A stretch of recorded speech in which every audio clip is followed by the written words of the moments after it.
Hello everyone and welcome back to the Unexplained Diaries.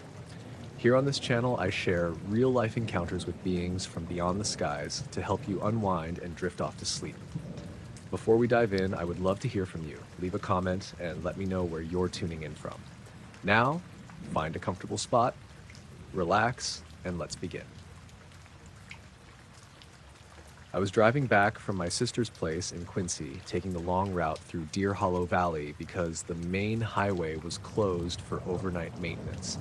It was close to 11 p.m., cold enough that the inside of my windshield kept fogging around the edges.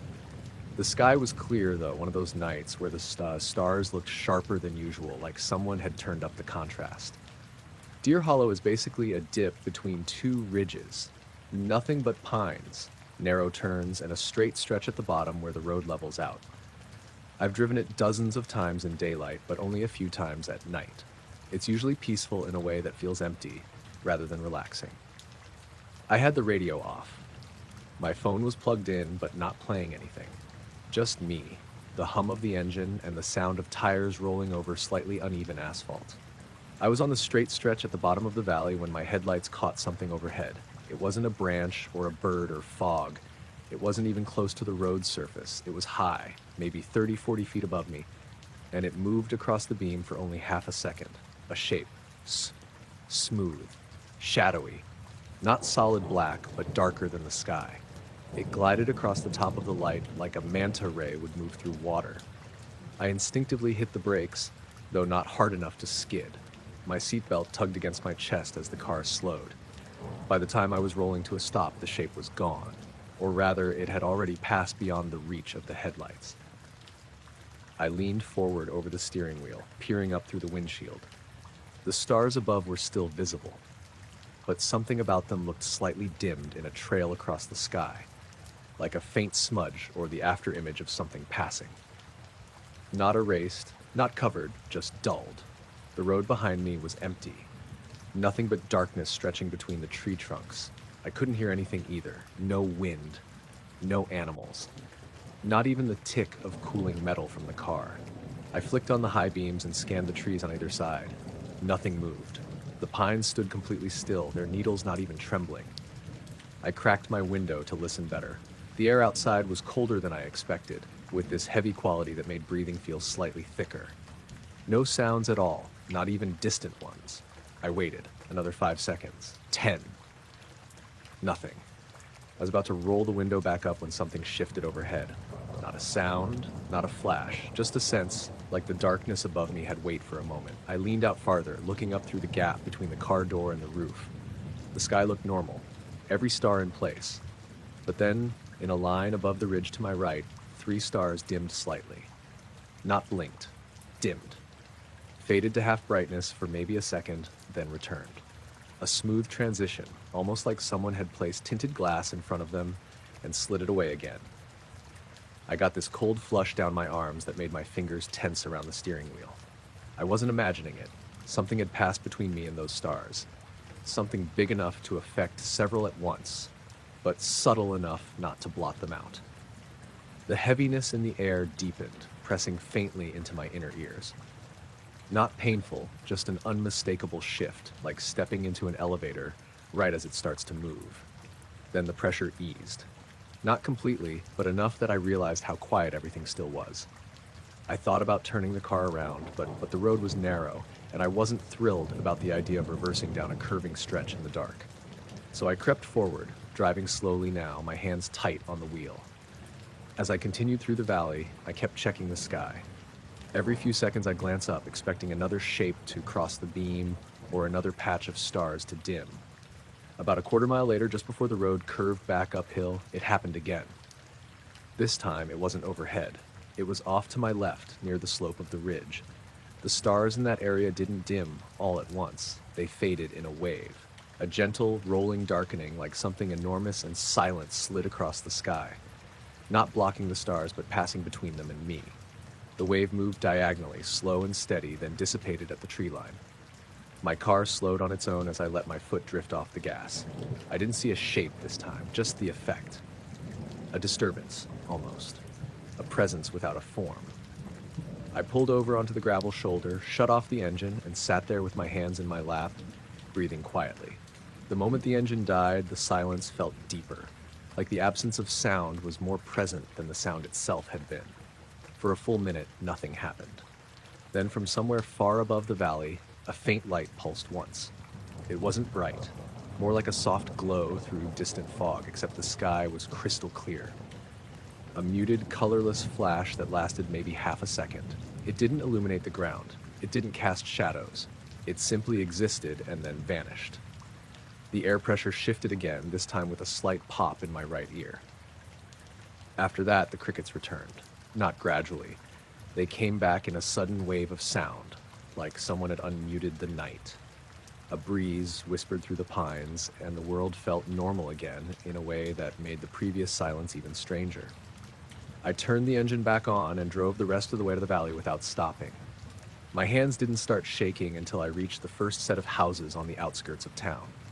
When I got home, I stood in the driveway staring up at the sky for a long time. Everything looked normal. No dimming, no pulses, no motion, but the feeling of something massive passing overhead, something not shaped like anything I recognized, stayed with me. That smooth, shadowy glide caught in my headlights for that split second, too quick to fully see, but too real to dismiss. I still drive through Deer Hollow sometimes because it's the only route to my sister's place when the highway closes. But I don't take the straight stretch at the bottom without slowing down, and I never look directly up when I'm in the valley. Only at the road. Only at things I know how to explain. I heard the humming about halfway down Alder Street. It was late, close to midnight, and the weather had that warm, muggy feel Spokane gets in early September. I'd gone out for a walk because my apartment was too stuffy to sit in anymore, and I figured some air would help me sleep. There weren't many cars out, just the occasional one rolling through a stop sign like they didn't expect anyone else to be around. I was passing the empty lot next to the old Lau family house when the sound started. A low mechanical hum, steady and flat, almost like a generator running somewhere nearby. Except there were no houses close enough in that direction, and the lot had been empty for 2 years. I slowed down, thinking maybe someone was doing work in one of the garages behind the houses across the street. But the sound wasn't coming from either side. It was overhead. I stopped walking. The humming stopped at the same moment, like it had been synced to my footsteps. I waited a second, then started walking again. The hum came back. Same pitch, same volume, same everything. It hovered somewhere above me, not loud enough to hurt my ears, but loud enough to feel through my chest a little. I stopped again. Silence. I stood there staring up at the sky, even though I couldn't see much with the streetlights reflecting off the humidity. No stars, no moon, just a heavy gray sky. Nothing moved up there. I wasn't scared yet, just confused. I rubbed the back of my neck and turned around, planning to head back home, but the humming didn't come back when I walked this time. I figured maybe it had been a weird audio thing with my headphones, even though I wasn't wearing any. I kept walking, trying not to look over my shoulder too much. When I reached the intersection at Elm, the sound started again. This time it didn't wait for me to walk or stop. It just came on suddenly, louder than before. Still that low mechanical hum, but now it had a slight vibration to it, almost like there were two tones barely out of sync. I looked around for anything that could have been producing it. A helicopter, a drone, something. There was nothing in the air. The hair on my arms went up at once. Something about not seeing a source for the sound made it feel wrong. I crossed the street, picking up my pace without making it obvious to myself that I was doing it. The hum followed. Not above me exactly, but tracking me in a way that didn't feel random. I tried stopping one more time. Instant silence. I didn't move for a long minute. It was so quiet I could hear the faint buzz of the streetlight behind me. The humidity made the air feel thick in my throat. I took a breath, stepped forward. The hum returned immediately. I decided I wasn't going to keep testing it. I turned toward my apartment, which was about 9 blocks away, and walked as fast as I could without running. The sound matched my pace, always overhead, but never in a way I could pinpoint. When I passed the old Benton duplex, the porch light flicked on. It wasn't motion activated. I'd lived there once, and the switch for that light was inside near the kitchen. I sped up, keeping my eyes on the sidewalk. The hum pulsed once, just a tiny dip in the tone, like something had adjusted. I didn't look up. Half a block later, I felt a shift in the air. Not wind, more like pressure, the kind of feeling you get before a thunderstorm when everything feels charged. I told myself I was imagining it, but then the streetlight ahead of me flickered. Once, then again. Then it went completely dark. Only that one. All the others stayed on. I crossed to the opposite side of the street without even thinking about it. The hum moved with me. It didn't get louder or quieter. It just stayed centered above wherever I went. I tried calling someone just to have another human voice, but my phone didn't connect. It said no service, which made no sense because I'd had service walking down the exact same street earlier in the evening. I tried turning it off and on. The screen glitched, lines of static for half a second before rebooting normally. Still no service. The hum dipped again, just a slight shift. I broke into a fast walk, practically a jog.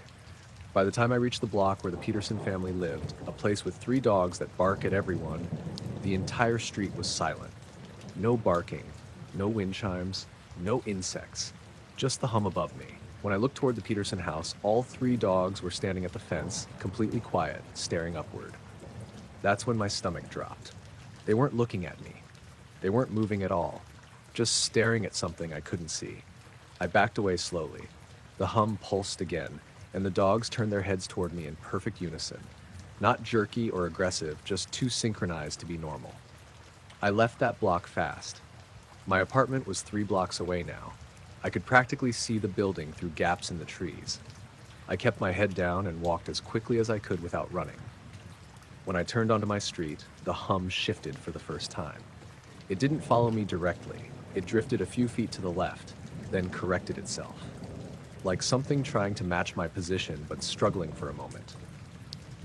I made myself walk normally until I got to the courtyard gate. The keypad light flickered when I entered the code. It clicked open on the second try.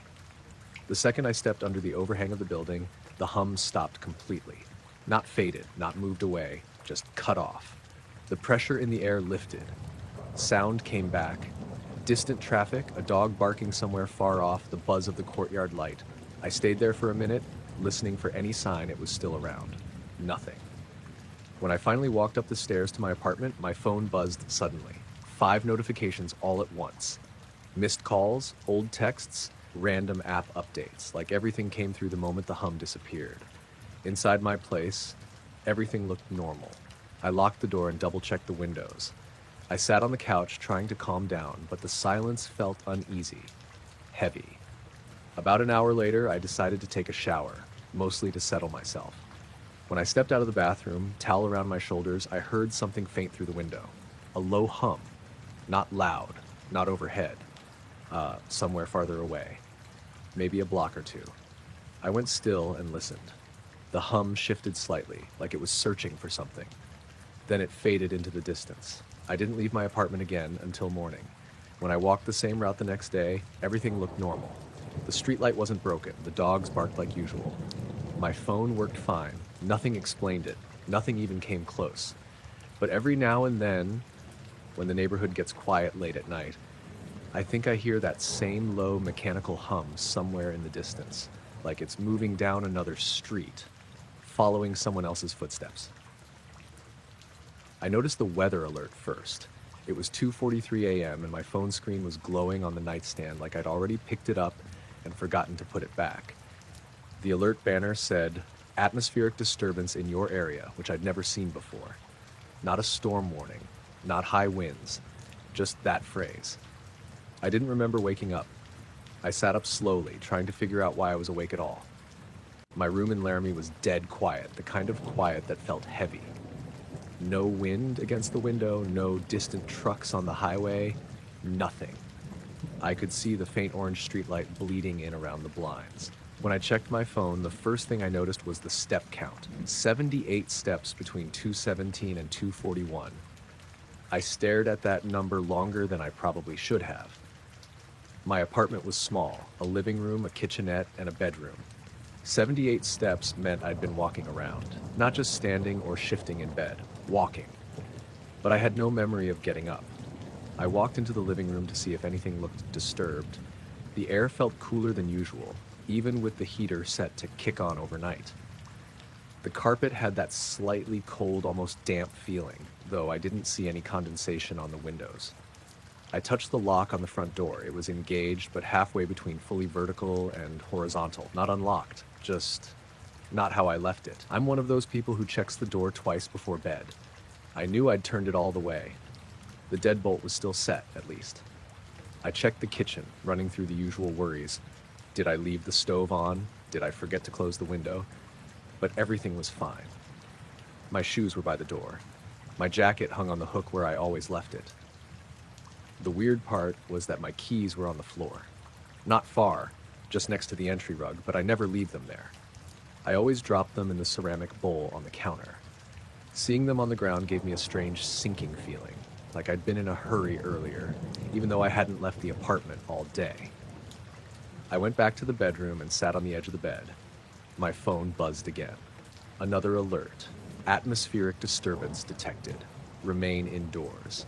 I opened the full notification, assuming it was from NOAA or the usual weather app, but it didn't say the source. Just a generic icon and text that didn't link anywhere.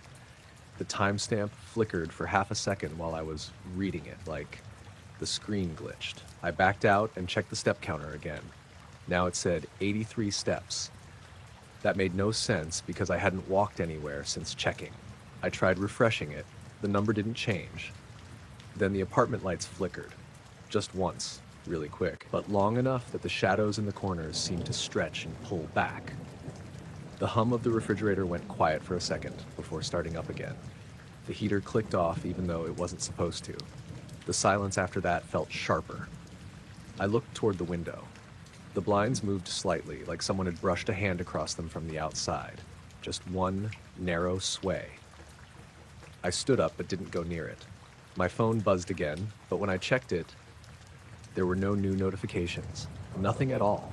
Even the weather alert had vanished from the history. Only the time showed 2:47 a.m. I opened the front-facing camera. I don't know why.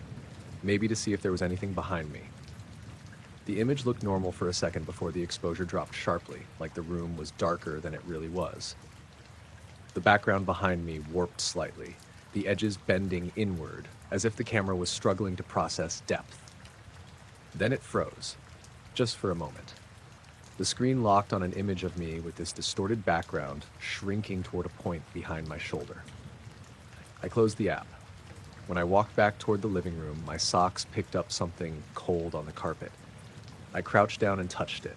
The fibers were wet. A small patch, maybe the size of my palm, like someone had tracked in snow and it had melted. But the moisture wasn't near the door. It was near the center of the apartment, Memphis, nowhere close to anything that could have leaked. I checked the ceiling. Dry. No dripping. The heater clicked on again suddenly, blowing warm air across the room. It startled me enough that I stepped back, bumping into the coffee table. My phone vibrated again. This time it was the step counter. 106 steps since midnight. Before I could react, the apartment filled with a faint sound. A soft, low vibration. Not exactly a hum, more like the air had taken on a tone. You know how sometimes you can hear when a truck is idling outside, but you can't pinpoint the direction? It felt like that. All around me. Diffused.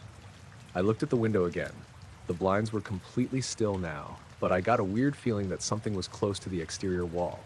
Not touching it, just near it. My phone screen dimmed on its own, then brightened, then dimmed again. The battery percentage jumped from 68% to 54% in a second. The temperature reading said the device was cooling down, even though it was warm in my hand. Another weather alert popped up. Atmospheric disturbance. Severe. The word severe looked wrong. The font was slightly different, like it didn't match the rest of the system notifications. I tapped it, but nothing opened. The banner just shook once and faded away. I backed toward the bedroom, thinking maybe I was overtired or getting sick or something that made everything seem distorted and unfamiliar. But before I reached the doorway, the light in the hallway flickered again, this time in a pattern. Short, long, long, short. Almost like it was attempting something, or responding. The refrigerator hum cut out entirely. The whole apartment fell silent in a way I'd never heard before, not even the faint buzz of electronics. I held my breath. There was a soft tapping sound outside the living room window. Rhythmic. 3 taps. A pause. 2 taps. Another pause. Then 1 tap. Not like someone knocking, more like something lightly brushing or flicking the glass. I backed into the bedroom and closed the door partway. The tapping stopped, the low vibration in the air lessened, fading out bit by bit until it was gone. When everything went silent again, I checked the time. 3:11 a.m. I realized I didn't remember anything between 2:47 and then. No sense of time passing, no awareness of standing still.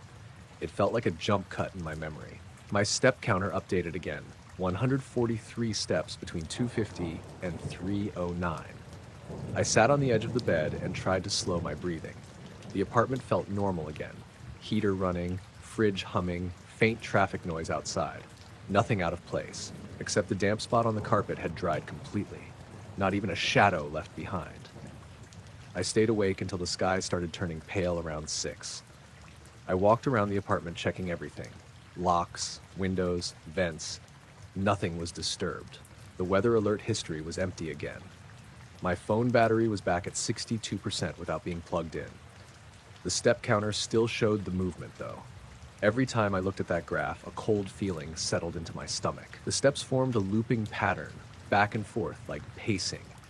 More steps than the apartment had room for, unless I was walking in tight circles. I didn't remember any of it. When I left for work later that morning, the air outside felt normal. Clear. No wind. No strange pressure. But when I checked the weather app again around lunchtime, buried in the list of old notifications, was one last alert I hadn't seen before. It was timestamped 2:44 a.m. Atmospheric disturbance has passed, normal conditions resumed. It didn't match any official alert format, and somehow my phone had saved only that one. I was lying in bed on a Tuesday night just staring at the ceiling because I couldn't sleep when I noticed a faint white glow sliding across it. At first, I thought it was headlights from a car turning around outside. My apartment faced a narrow residential street in Tacoma, and sometimes people used it to flip a U-turn. But this light wasn't sweeping in from the window at an angle.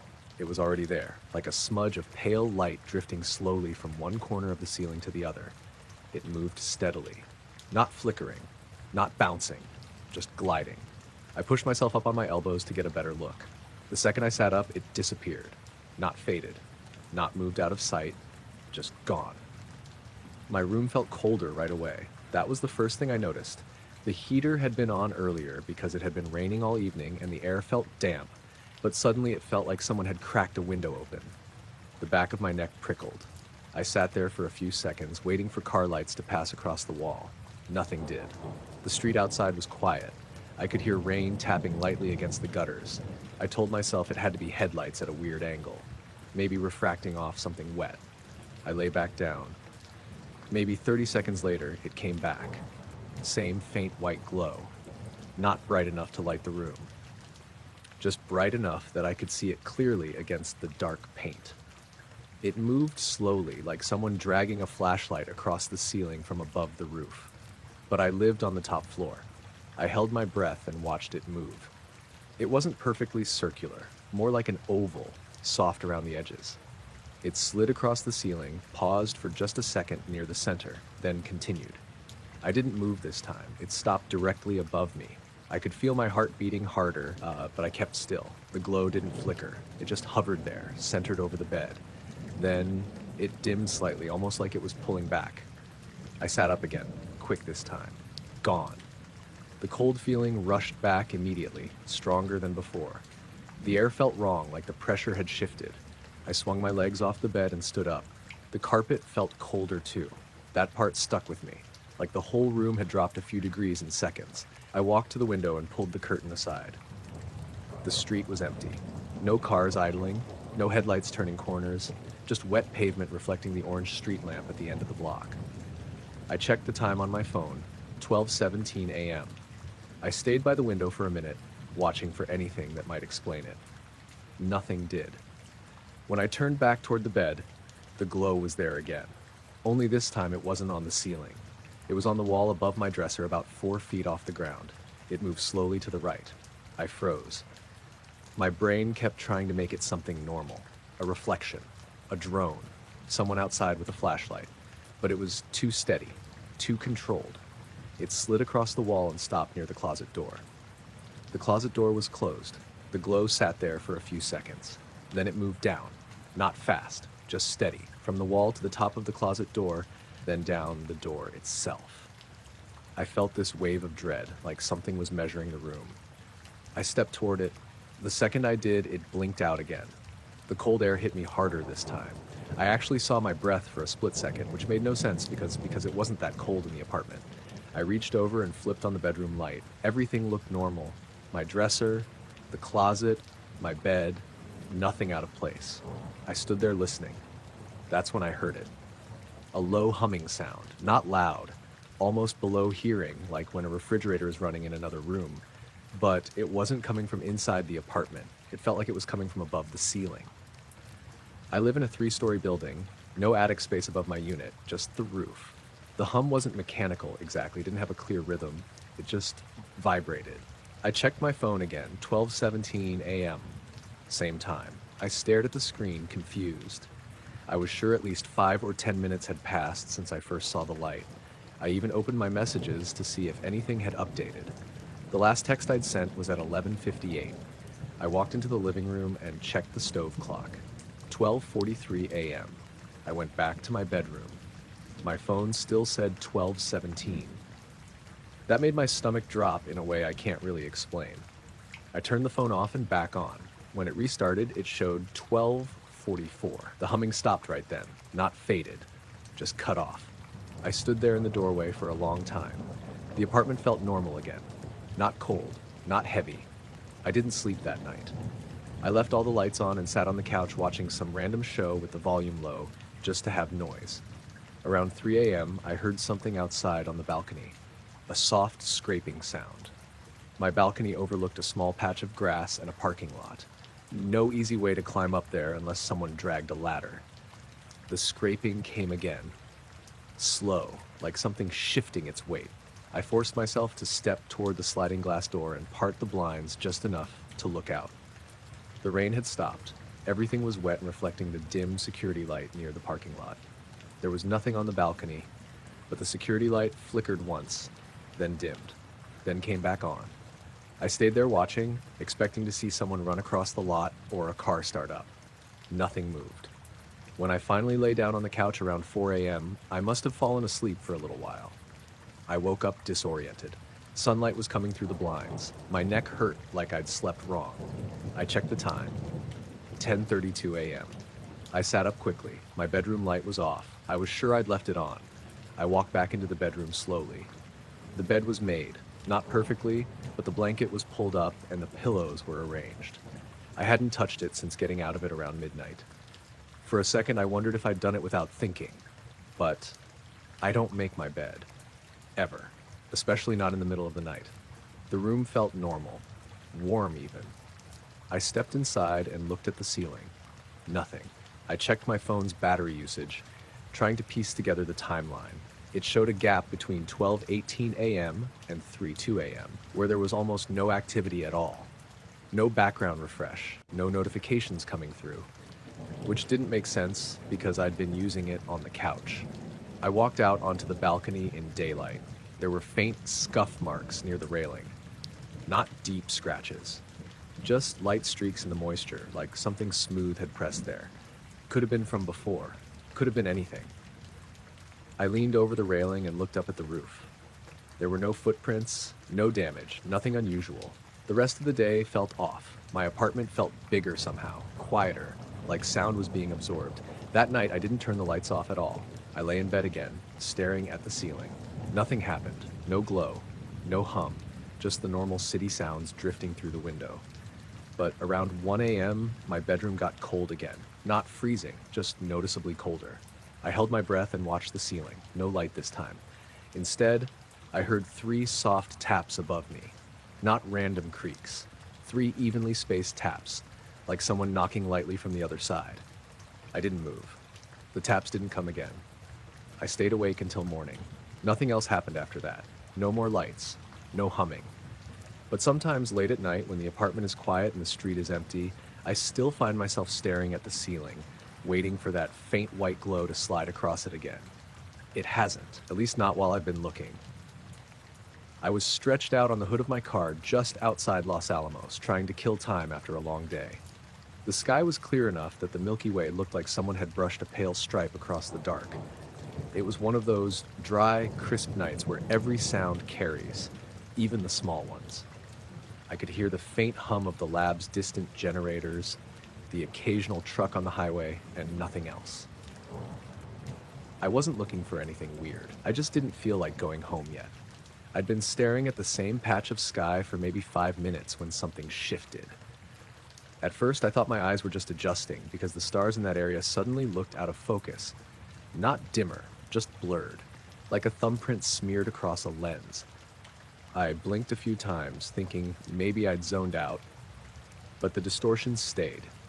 It was about the size of my palm, held out at arm's length, just a soft smudge where the stars lost their sharpness. The edges weren't clean. They rippled a little, like heat coming off asphalt, except I wasn't looking at the ground. I was looking straight up at a cold sky. I slid off the hood and stood, craning my neck. The smudged patch drifted a few degrees to the left.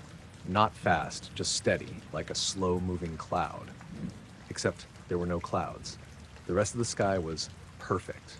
Every star sharp, every constellation exactly where it should be. The blurred patch moved sideways for maybe 10 seconds. Then it vanished all at once. One moment it was there, rippling faintly against the stars, and the next it was gone, leaving the sky completely normal. No fade out, no transition, just gone. I stood there trying to convince myself it was some kind of weird eye strain. The desert air was dry, maybe my contacts were acting up. I rubbed my eyes and looked again. Everything looked fine. I climbed back onto the hood, but I wasn't as relaxed now. I kept scanning the sky, waiting for the blur to come back. It didn't, but something else did. About a minute after the distortion disappeared, I felt a slight vibration through the hood of the car.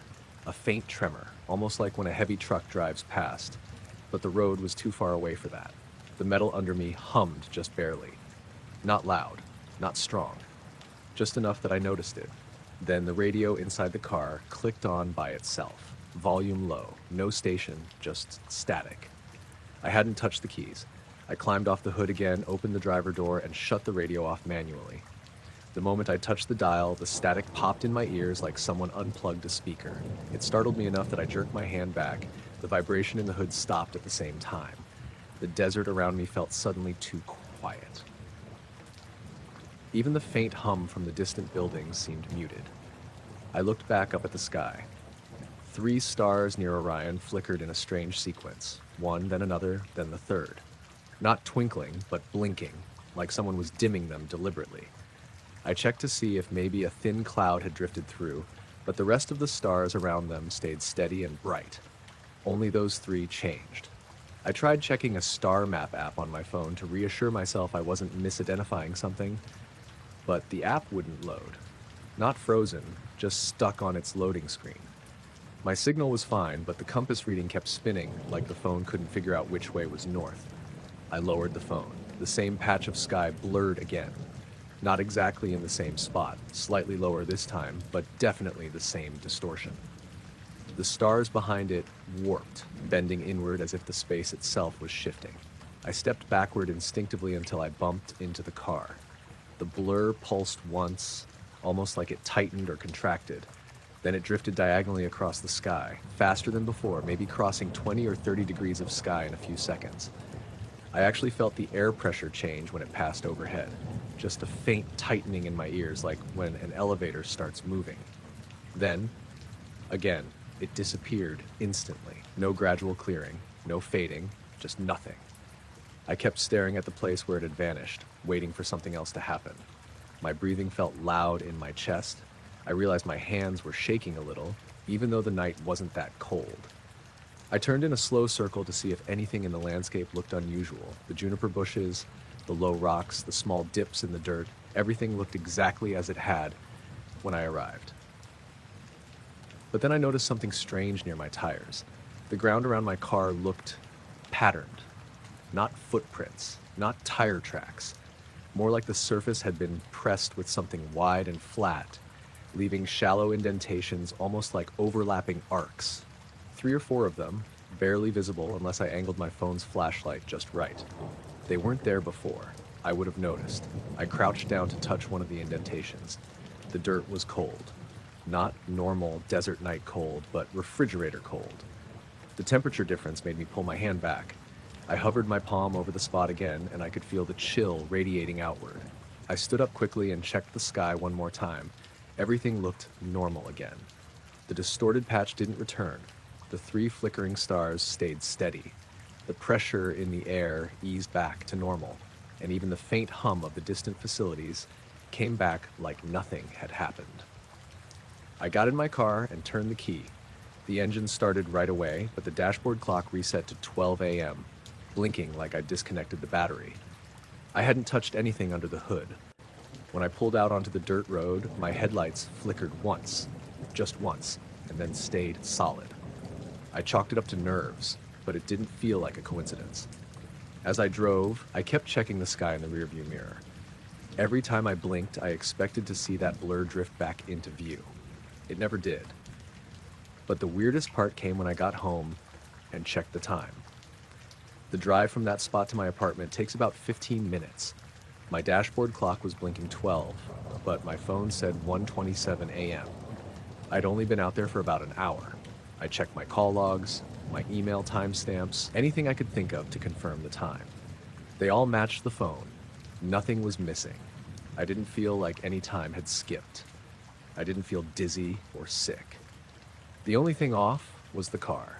The hood was faintly warm on the left side, colder on the right, as if the temperature had been manipulated unevenly. One of the overlapping patterns in the dust showed up on the fender under the porch light, just barely visible, like it had pressed against the metal the same way it pressed into the dirt. I touched it. The metal felt normal, but I knew it hadn't been there when I left. I stayed outside for a few more minutes, watching the sky. The stars were sharp, unmoving, ordinary. I went inside, locked the door, and sat on the couch without turning any lights on. At some point, without thinking, I opened the star map app again. It loaded instantly. The compass pointed north. Every constellation matched perfectly. Except for one thing. The section of sky where I'd first seen the distortion was tagged with a strange marker, something I hadn't added. A tiny gray circle with no label, no description, no link.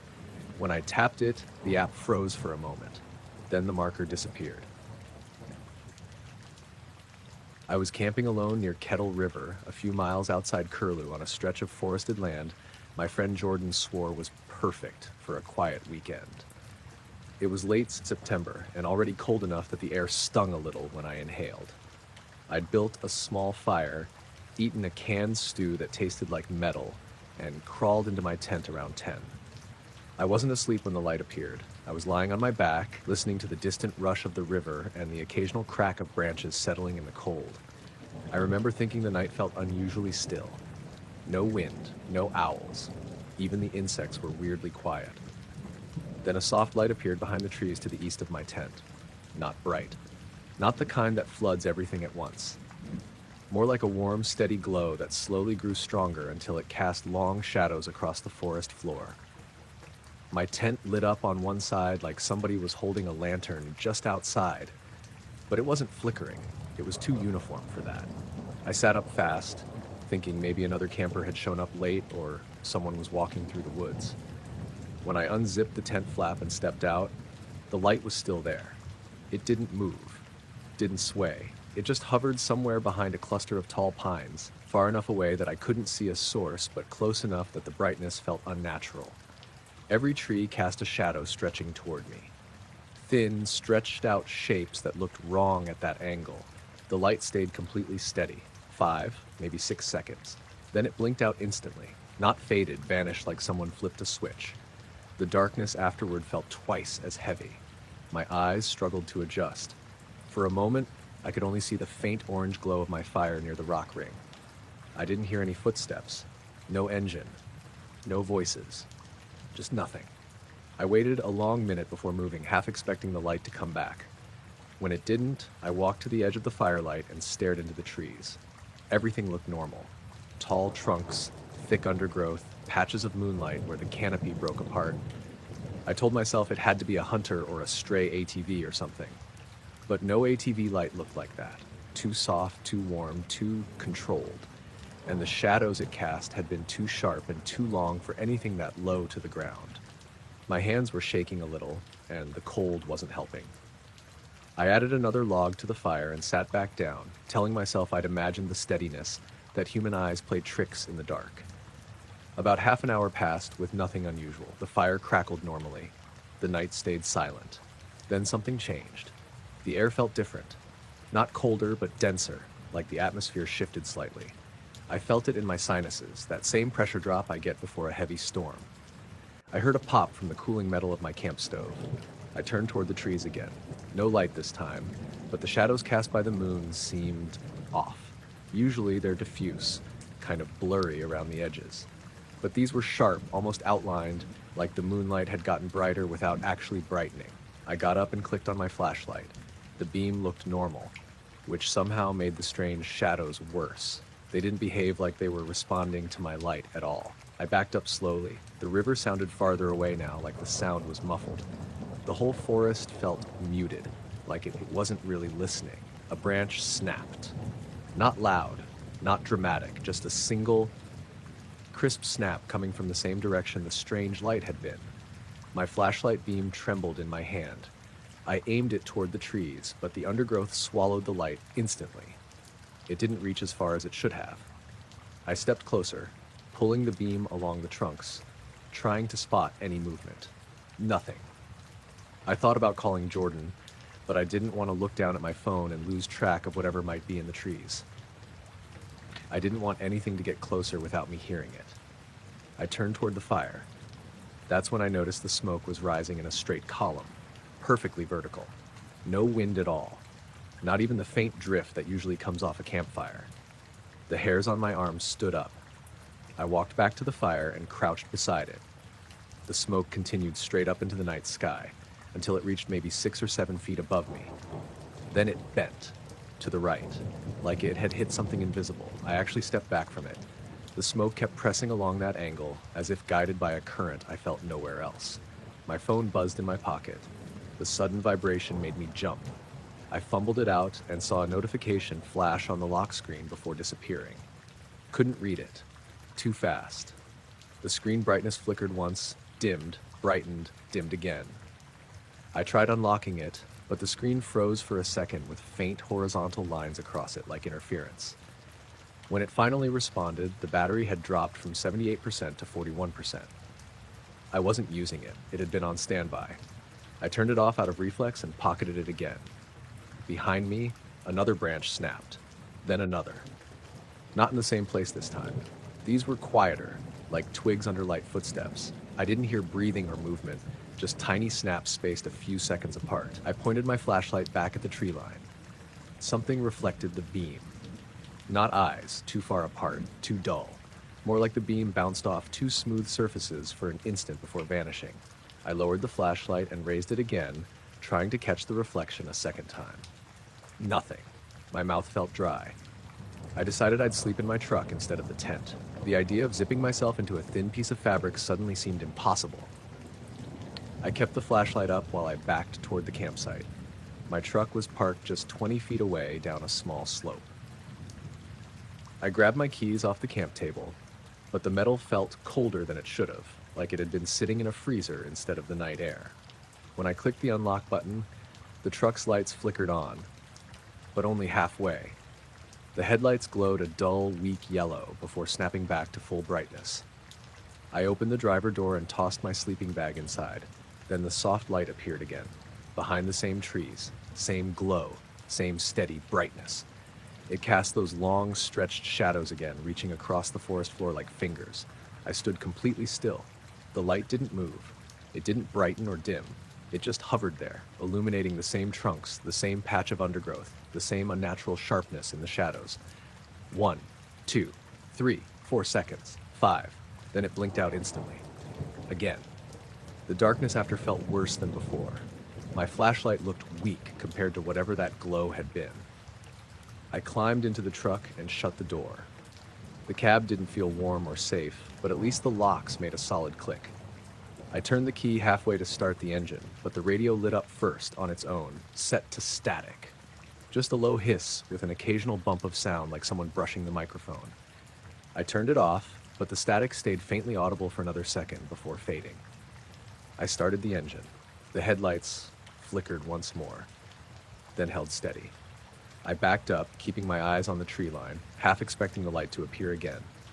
It didn't, not while I was watching. Instead, something else happened. As I turned onto the dirt road leading out of the clearing, my rearview mirror dimmed automatically, like it does for bright headlights behind you. But there were none. The mirror just darkened itself for no reason. I looked back anyway. Total darkness. I drove slowly down the road, every bump making my nerves spike. When I reached the fork that led back toward Curlew, the radio hissed again for a brief moment, even though it was still off. The volume knob twitched by itself, turning a fraction of an inch before stopping. I didn't touch it. The trees thinned as I got closer to town. The sky opened up, and I felt the atmosphere ease a little, like something had stayed behind in the woods. When I finally pulled into my driveway at home, the exhaustion hit me all at once. I sat there for a minute with the engine off, listening to the normal sounds: crickets, a dog barking a few houses over, cars passing in the distance. Everything felt normal again. But when I grabbed my phone out of my pocket to check the time, the lock screen background had changed. A blank black image. Not one I'd ever saved. And in the upper right corner next to the time, a faint white glow flickered for half a second before disappearing. Soft, steady, then gone.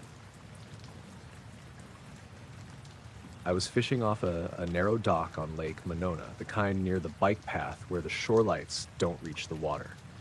It was early August, humid enough that my shirt stuck to my back, and the sky was hazy from wildfire smoke drifting in from somewhere out west. I'd gone out late, around 11:30, because the day had been loud and crowded, and I just wanted a quiet place to sit. The lake was almost completely calm. No breeze, no waves, barely even the small ripples from the bluegill moving under the surface. I had a small lantern clipped to my tackle box, but it didn't throw much light. Mostly I was sitting in the dark with my line hanging straight down and the occasional mosquito whining past my ear. Nothing strange happened at first. I caught one small bass and let it go. I listened to some distant music coming from one of the houses across the water. A car door slammed somewhere far off. A couple minutes passed where everything was totally silent. Then the water changed. It didn't glow or boil or anything dramatic. It just smoothed out. The ripples flattened like something heavy pressed them down. The whole surface took on this faintly reflective quality, like black glass.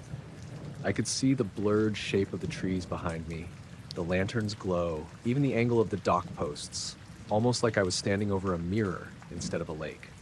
I leaned forward, thinking the wind had died completely, and that was all it was. But my reflection didn't look right. The lantern light was steady, dim, and warm. But on the lake's surface, it had a second reflection that floated a little to the left of where the real lantern sat. This second reflection wasn't warm. It was this faint bluish-white shimmer, and it moved slightly, drifting across the water's surface even though nothing above the water was moving. I frowned and turned the lantern off just to see what would happen. The real reflection disappeared. The dim blue one didn't. It stayed on the water, moving slowly, like something drifting in the reflection of a boat light. The weirdest part was that when I looked up at the spot where the light should have been, there was nothing. Just hazy night sky and faint shoreline shadows. I stepped closer to the edge of the dock. The reflection slid sideways. Not fast, just a gentle drift, like someone pulling a flashlight beam through fog. It traced along the smooth surface of the lake, leaving a faint trail of brightness behind it before that faded too. I tried to convince myself there was a boat out there with a weird LED light, but I didn't hear anything, not even the soft slap of water against a hull. The lake was too quiet for anything to be moving around unnoticed. My fishing line tugged suddenly. Not a bite, more like something brushed against it. The bobber didn't move at all. It just rested on top of that strange, glossy water, almost unnaturally still. Then the reflection brightened. Barely, but enough that I took a step back. It stretched as though the light source had elongated. The shape wasn't circular anymore. It was more like a faint oval with a blurred edge. The pull on my fishing line tightened, and I reeled in slowly, expecting to feel weeds or a large fish. The line came up clean. I looked back at the water. Now there were two faint reflections. Not identical, one slightly brighter, drifting at a different angle. They moved in slow, smooth arcs, like two dim shapes passing each other in a mirrored world. Above the lake, nothing. I checked behind me, thinking maybe a bike or jogger's headlamp was causing it, but the path was empty. The houses across the lake were dark except for a porch light or two. No boats, no drones, no aircraft. The reflections moved closer to the dock. I crouched down to get a better look. Up close, the water didn't just look reflective. It looked thick, almost like oil. I could see my face in it, fainter than normal, elongated slightly, as if the angle of the reflection wasn't quite correct. My own eyes looked offset by a fraction of an inch. The brighter of the two dim lights drifted right over the place where my reflection's head was. On the water's surface, in the reflection, it looked like a small glowing object passing above me, but I felt nothing.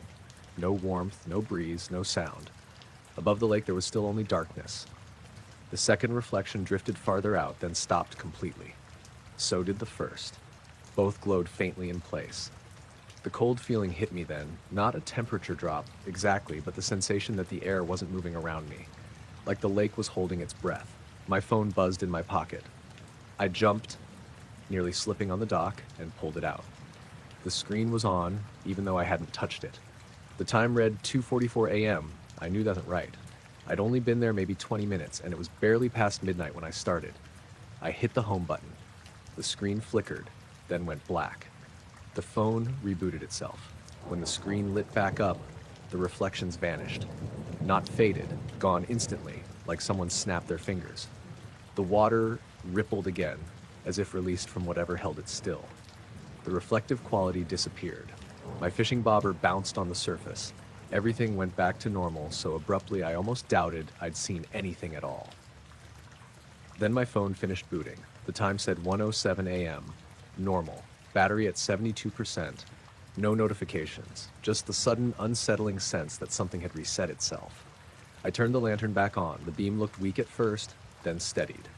I checked the shoreline again, the sky, the water, nothing unusual. The hazy stars were exactly where they belonged. The distant houses were quiet. But the dock felt different. Not physically, just in the way you sense someone has left a room a moment before you walk in. A kind of absence heavy enough to notice. I reeled in my line, packed my gear, and walked off the dock faster than I meant to. I didn't hear anything behind me, no splash, no movement, but halfway to the car, I stopped and looked back. The lake surface was normal again. Except in the reflection of one of the house's porch lights, I saw a faint drifting glow that didn't match anything in the air. Just a soft smear of light sliding sideways across the water. When I looked directly at the spot above it, there was only darkness. I didn't stay to see if it moved again. I got in my car, started the engine, and drove home with the radio off the whole way. I didn't go fishing at night again for a long time after that, and I was driving back to Pueblo from Alamosa late on a Sunday night, taking Highway 160 because I wanted to avoid I-25 traffic. It was close to 11 p.m., cold and dry, the kind of night where the sky looks higher than usual and the air feels thinner. I'd worked a double shift at the hotel and was exhausted enough that the empty road felt almost calming. Just me, my old Subaru, and miles of dark fields broken up by the occasional ranch lightway off in the distance.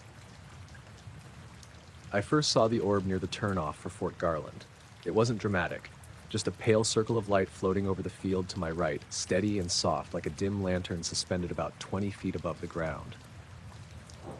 I thought it was a yard light at first, but it wasn't attached to anything.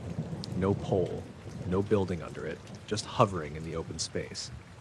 I'd driven that stretch plenty of times and didn't remember anything being there. I kept going, waiting for the angle of the road to make it disappear behind a hill, but the orb stayed visible through the passenger window. It matched my speed almost perfectly. If I sped up a little, it kept up. If I eased off the gas, it did too. I turned off my music and cracked the window. The air rushing in was freezing, but I wanted to hear if it made any sound. I didn't hear anything except the wind and the hum of my tires. For a moment, I convinced myself it was some kind of nighttime farm equipment. Those big irrigation rigs have lights sometimes, but those move slowly and stay close to the ground. Plus, this light was too round, too clean at the edges, and way too detached from anything physical. It paced me for maybe 2 miles before something changed.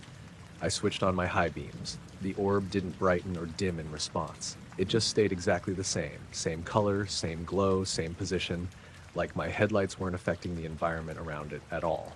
That's when I started feeling uneasy. I gripped the wheel harder and kept glancing between the road and the orb. The land out there is just rolling fields and low brush, not much else. Nothing the orb could hide behind if it wanted to. But it never moved closer. It didn't zigzag or wobble, just the same calm drifting at a constant distance. Eventually, curiosity beat out fear, and I slowed down gently, letting the speedometer dip from 62 to around 45. The orb didn't keep pacing me this time. Instead, it rose straight up, not fast, just a smooth vertical climb like it was on an invisible track. I leaned forward over the steering wheel without meaning to, watching it go higher and higher until it was maybe 100 feet up.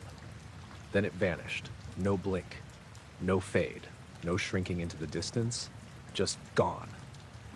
I let the car roll for a few seconds before speeding back up. I didn't want to stay near whatever that was any longer than I had to. But the more distance I put between myself and that stretch of highway, the more aware I became of something that hadn't seemed odd at first. The road was completely empty. Not unusual for late Sunday nights, but there wasn't a single car coming toward me or behind me.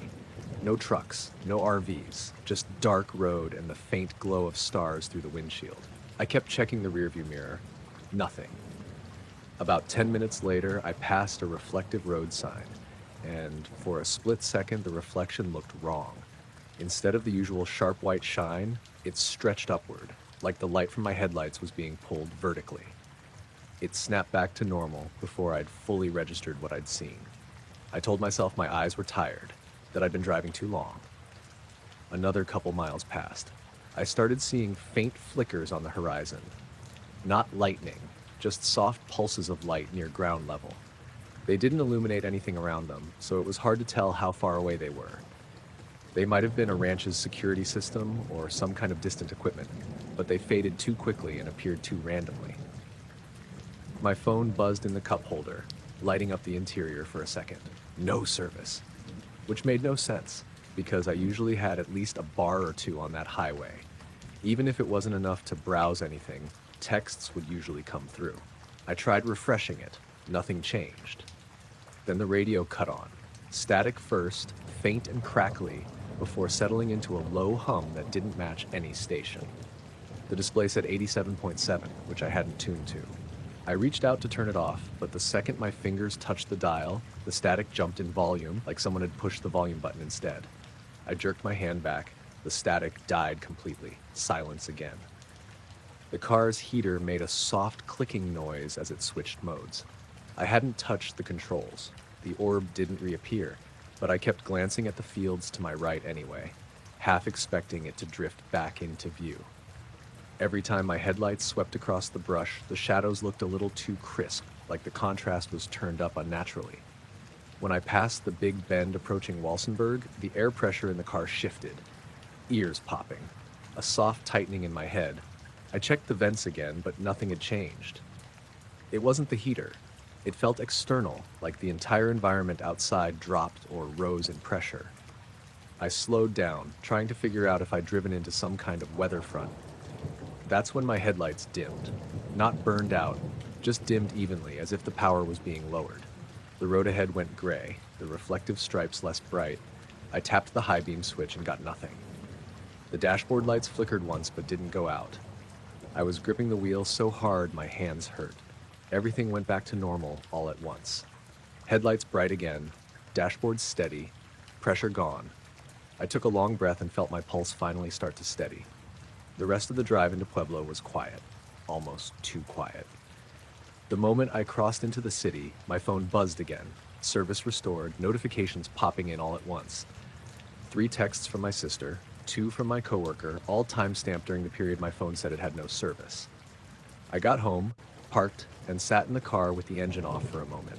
The interior of the Subaru felt like it normally did. Warm from the heater, faint smell of old coffee, radio quiet. I checked the passenger window out of habit. Only my reflection. I went inside, dropped my keys on the counter, and poured a glass of water.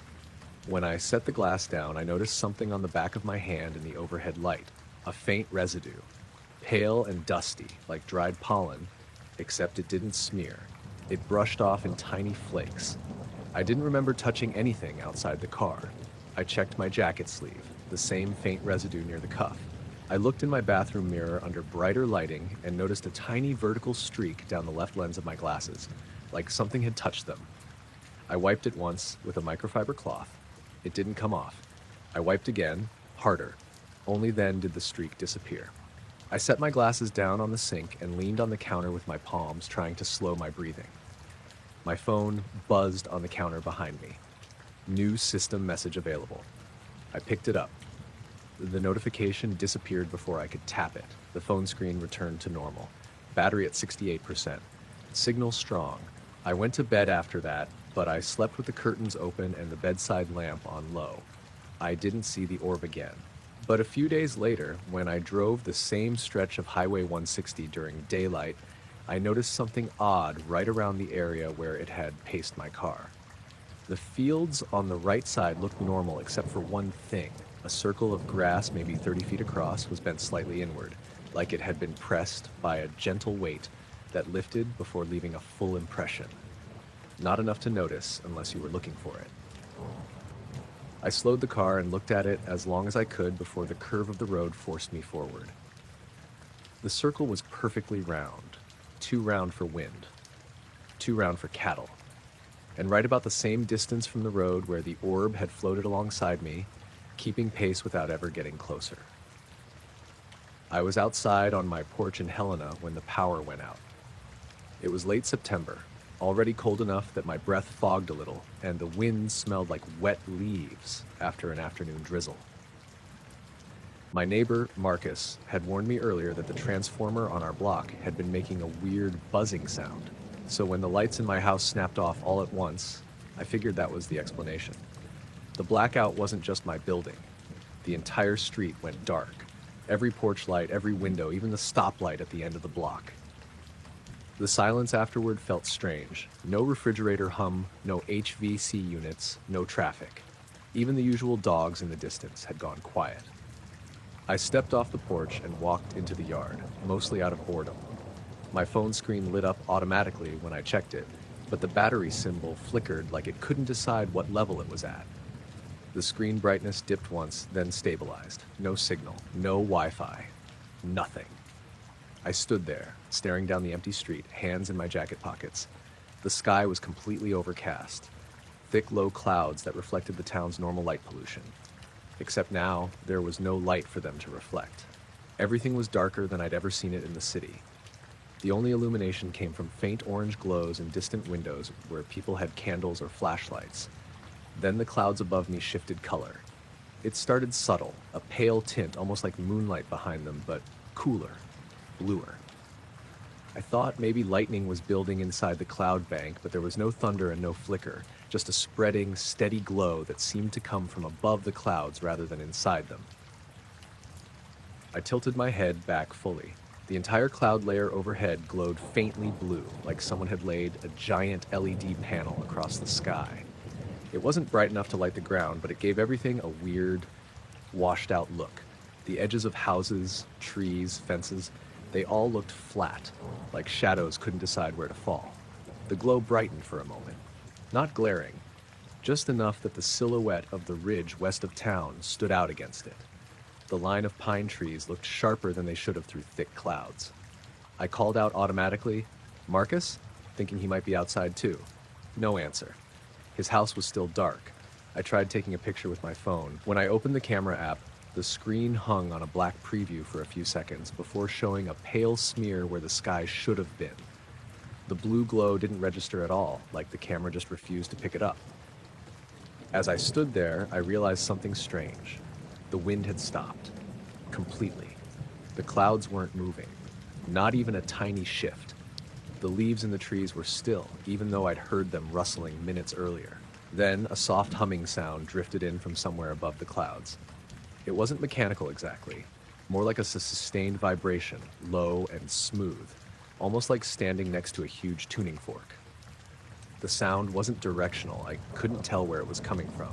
It seemed to fill the air evenly. The blue glow pulsed once, just barely, like someone dimming a light and bringing it back up. I felt a prickling sensation on my arms, even through my jacket. Not static electricity, more like a subtle pressure shift. My porch light suddenly flicked on, just for a second. A quick white flash, like it had received one burst of power, then dead again. The bulb made a faint pinging sound as it cooled in the cold air. The humming above deepened slightly. I looked around at my neighbors' houses. A few porch lights flickered in the same way, random single flashes. None stayed on. The blue glow overhead spread wider, stretching across the sky in every direction until even the horizon had that faint tint. It reminded me of those rare times when the northern lights show up this far south, but this wasn't shimmering or dancing. It was too consistent, too uniform. The hum got louder for a moment. Not painfully loud, just more present, like it had moved closer. Then it stopped. The glow began to fade almost immediately. Not drop out, but recede, like someone was slowly turning a dial. The center dimmed first, then the outer edges. The silhouettes of the ridge and the trees softened. The sky went from blue to gray to pitch black again. Within seconds, the glow was gone. The street looked completely normal, just a quiet neighborhood in the dark, no different from any other blackout night. The wind picked back up, brushing through the trees. A dog barked somewhere behind the next row of houses, like sound had been muted and suddenly returned. The moment the last trace of the glow disappeared, every house on the street lit up at once. Streetlights flashed back on, porch lights, living room windows. My house. Even the stoplight at the intersection blinked to life, red first, then cycling like it always did. My phone regained signal a second later, vibrating with old notifications. The battery symbol stabilized at 52%. I stood there staring up at the dark, quiet sky, waiting for some sign the glow would return, but the clouds looked normal again, just the usual heavy overcast. Nothing on the horizon, nothing drifting behind the clouds, nothing unusual. I headed back into my house, but something made me hesitate before closing the front door. The grass in my yard was faintly flattened in a circular pattern, maybe 10 feet across. Not crushed like something heavy had sat there, but bent, as if a mild pressure had pressed down evenly over the surface. The dew glinted strangely on the blades, and when I crouched to touch them, they were colder than the surrounding grass. I straightened up and looked at the sky again. Still nothing. No glow. No hum. Not even a break in the clouds. Inside, every clock in my house was blinking the wrong time, completely out of sync. The oven was 10 minutes fast. The microwave was 15 minutes slow. My router showed 12 a.m. like it had rebooted. Even my alarm clock, the one with a battery backup, blinked 3:17 a.m. I walked room to room, listening to the house settle back into its normal sounds. The heater clicked on. The fridge compressor started humming again. The floorboards made their usual popping sound as the temperature changed. Everything sounded right, but the air still felt wrong. Not colder or warmer, just expectant, like something had been overhead watching, and the silence it left behind was still settling into place. I went back outside one last time, just to check. The wind was moving normally. The clouds were dark again. The flattened circle in the yard was already starting to rise back up.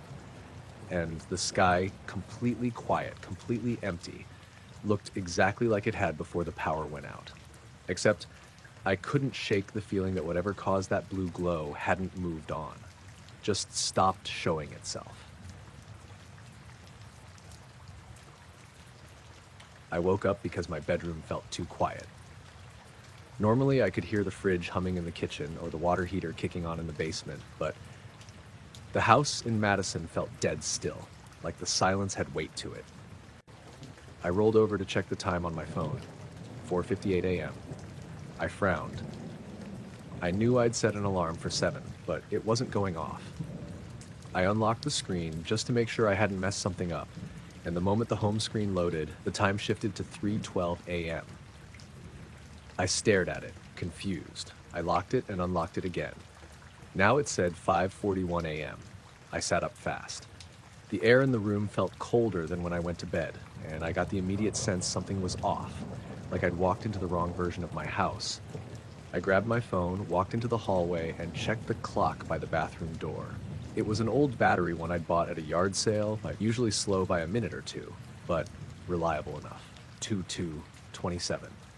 I actually laughed under my breath because it didn't make any sense. I went to the kitchen and checked the microwave. 7:52. The stove said 6:03. The coffee maker said 4:11. Every single device in the house showed a different time. None of them matched my phone. I stood in the middle of the kitchen, trying to figure out if there had been a power outage during the night. That wouldn't explain the battery-powered wall clock being wrong, but the rest could have blinked out and come back, except most of them were ahead, not behind. And not by the same amount, either. I checked my phone again. It said 4:58 a.m. again, like it had looped back. Then the screen flickered and jumped to 5:12. I turned it off immediately. The second the screen went dark, the fridge kicked on like someone had flipped a breaker. I walked to the back door, opened it a crack, and stuck my hand out. The air outside felt normal for April. Damp, mild, nothing strange. No storm, no wind, nothing that should have messed with the power. When I closed the door, the kitchen light flickered. Just once. A soft dimming, like the bulb got tired for a second. I blew out a slow breath and checked my laptop on the dining table. It had gone to sleep overnight. I opened it. The lock screen loaded, and the time said 8:44 a.m. I hadn't been asleep that long. My body didn't feel it. My eyes weren't dry. I didn't feel groggy the way I do when I oversleep. And the sun wasn't up. I turned on the living room lamp. The bulb glowed normally for half a second, then brightened sharply, then settled into a dimmer level than before. I unplugged it. I didn't want to touch the knob. When I looked out the living room window, the street looked normal. A few porch lights on across the way. A car driving somewhere a block over. No weird glow in the sky, no strange fog. Everything looked completely ordinary. But the times weren't. I went back into the kitchen and opened the drawer with spare batteries. I swapped out the ones in the wall clock. When I put it back on the hook, the second hand started ticking and then stuttered like it was catching on something. It moved, paused, jumped forward, paused again, then spun quickly in a half circle before stopping altogether. I took it down again, heart pounding in a way I couldn't justify. I stared at the unmoving hands. They pointed to 3:19. Not any time it had shown before. The room felt colder again. Not freezing, just noticeably wrong for spring. I stepped toward the thermostat and checked it. It said 68 degrees, same as usual. I bumped it up to 70 and waited. No sound. No warm air. After 5 seconds, the screen faded slightly, like the backlight was dying. I stepped back. The basement door creaked. Not fully open, just a tiny shift in the frame, enough to make the hinge groan. That door never moved on its own. It stuck unless you pulled it. I stared at it, waiting. Nothing else happened. The cold feeling didn't fade, though. It settled in the air like mist you couldn't see. I walked into the living room again, more to get away from the basement than anything else, and checked the old VCR clock under the TV. I hadn't used that thing in years, but the time always stayed blinking at 12 unless I set it manually. Now it said 9:33. I could feel my pulse in my ears. I didn't know what else to do except turn on the TV to see if a news channel showed the real time. I grabbed the remote and hit the power button. The screen glowed gray. Not black like usual before a channel loads. Gray with faint bands of darker shade drifting across horizontally. No sound. No menu. I hit the power button again. The screen stayed gray for another second before cutting to black. The power light on the TV stayed on. I unplugged it. In the silence that followed, something upstairs creaked. I froze. My house was a single story, no upstairs.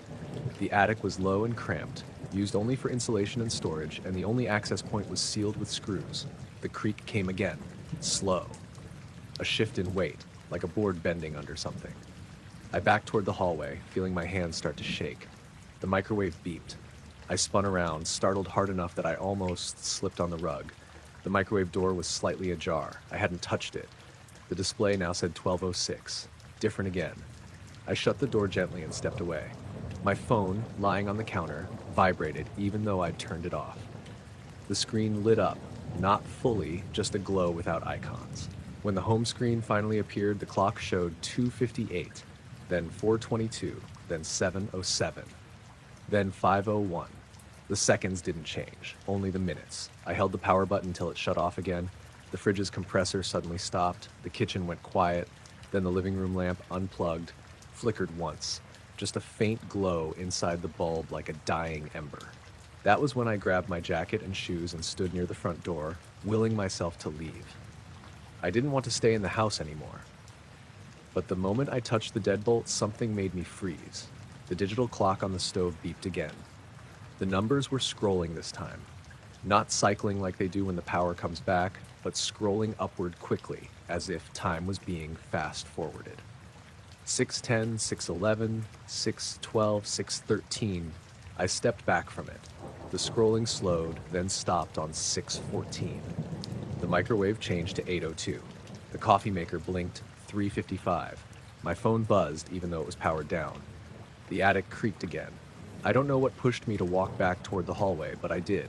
I stood under the attic hatch and listened.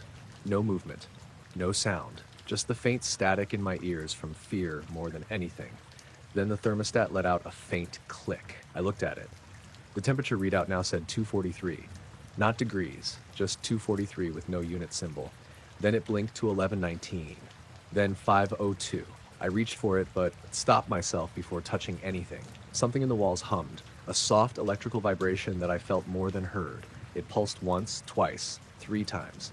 Then everything went still. No hum, no creaking, no flickering lights.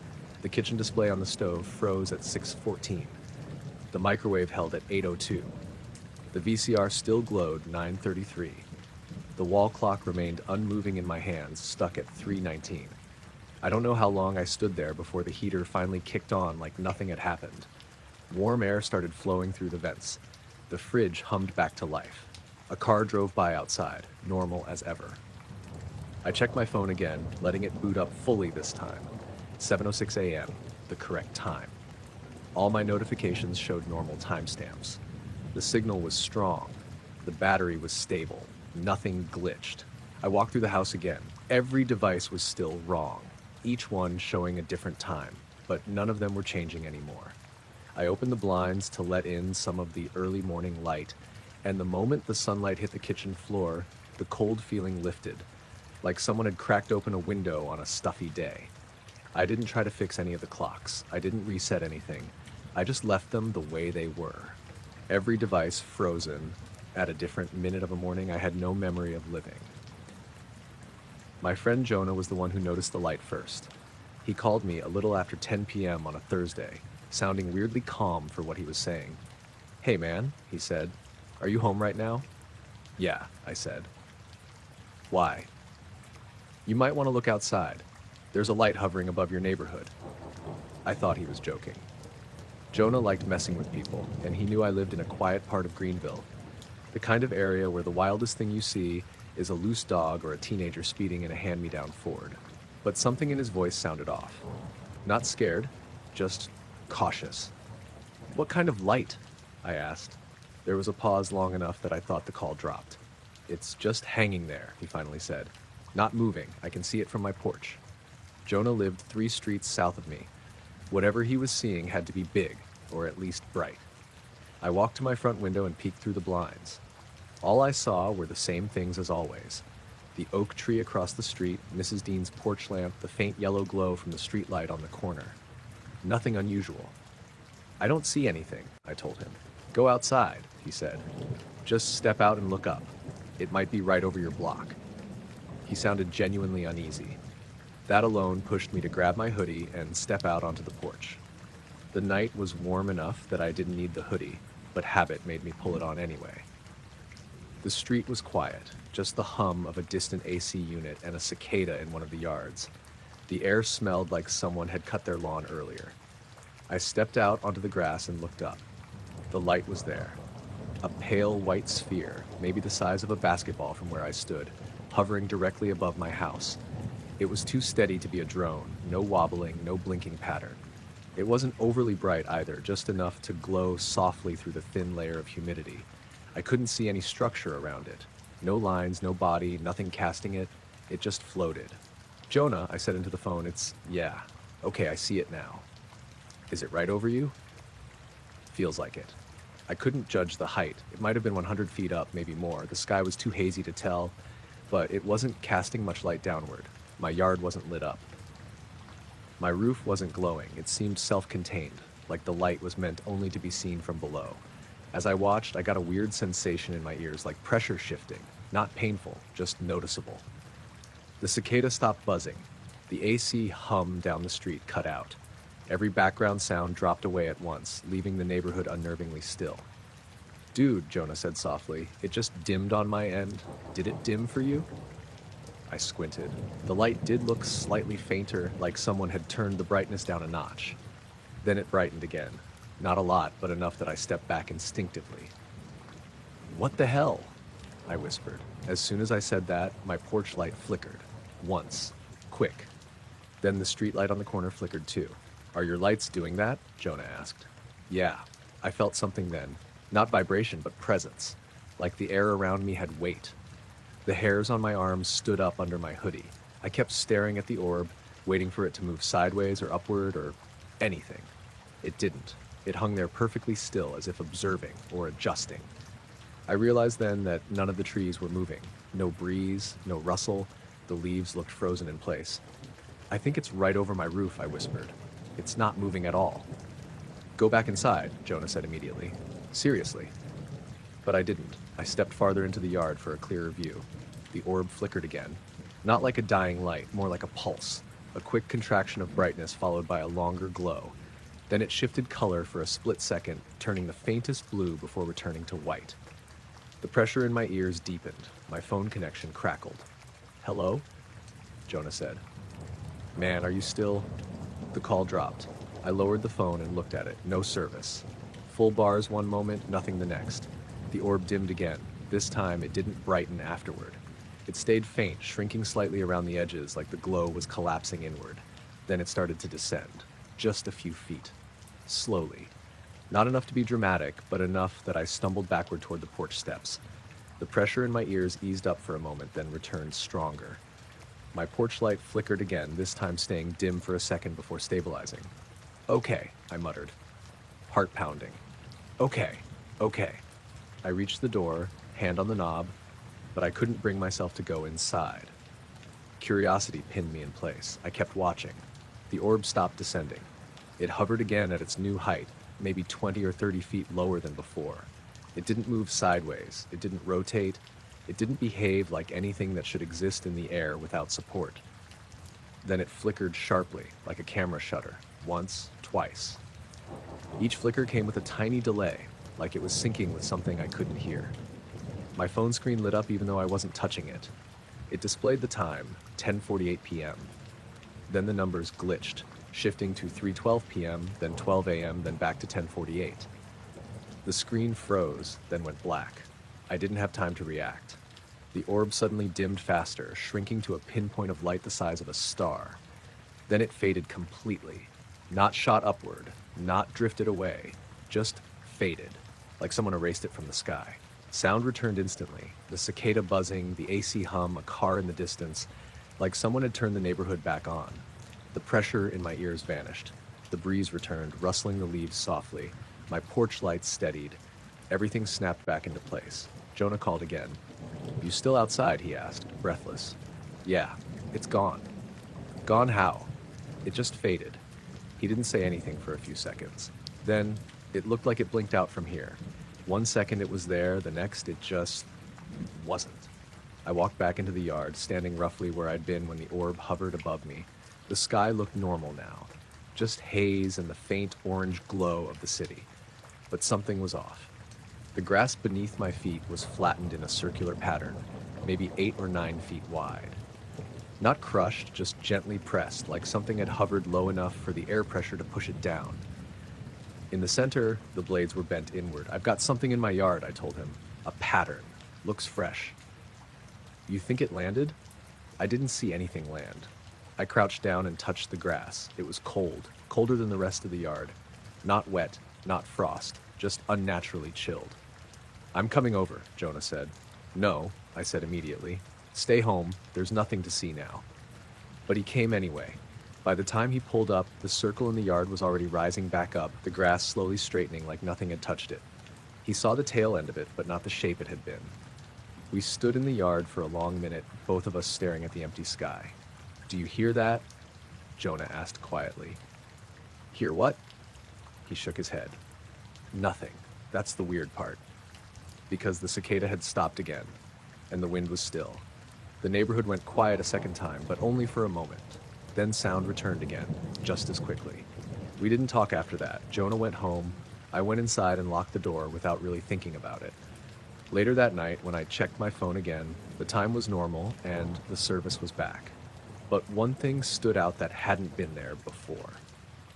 In my call history, right between Jonah's two calls was a missed call from an unknown number. Timestamp 10:47 p.m., 1 minute before the light faded.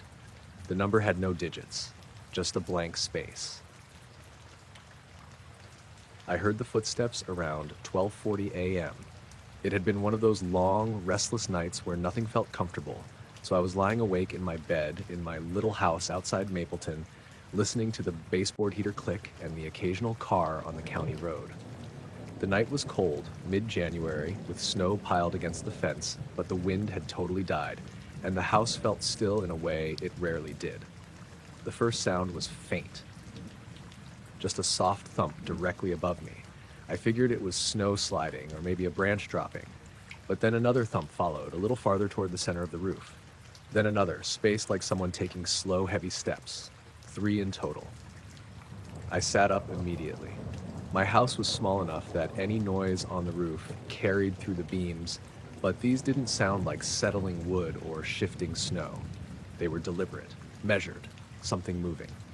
Millie, my old terrier mix, lifted her head from the foot of the bed and stared at the ceiling with her ears pinned back. She didn't bark, she just listened, tense. I held my breath, waiting for more sounds. Nothing.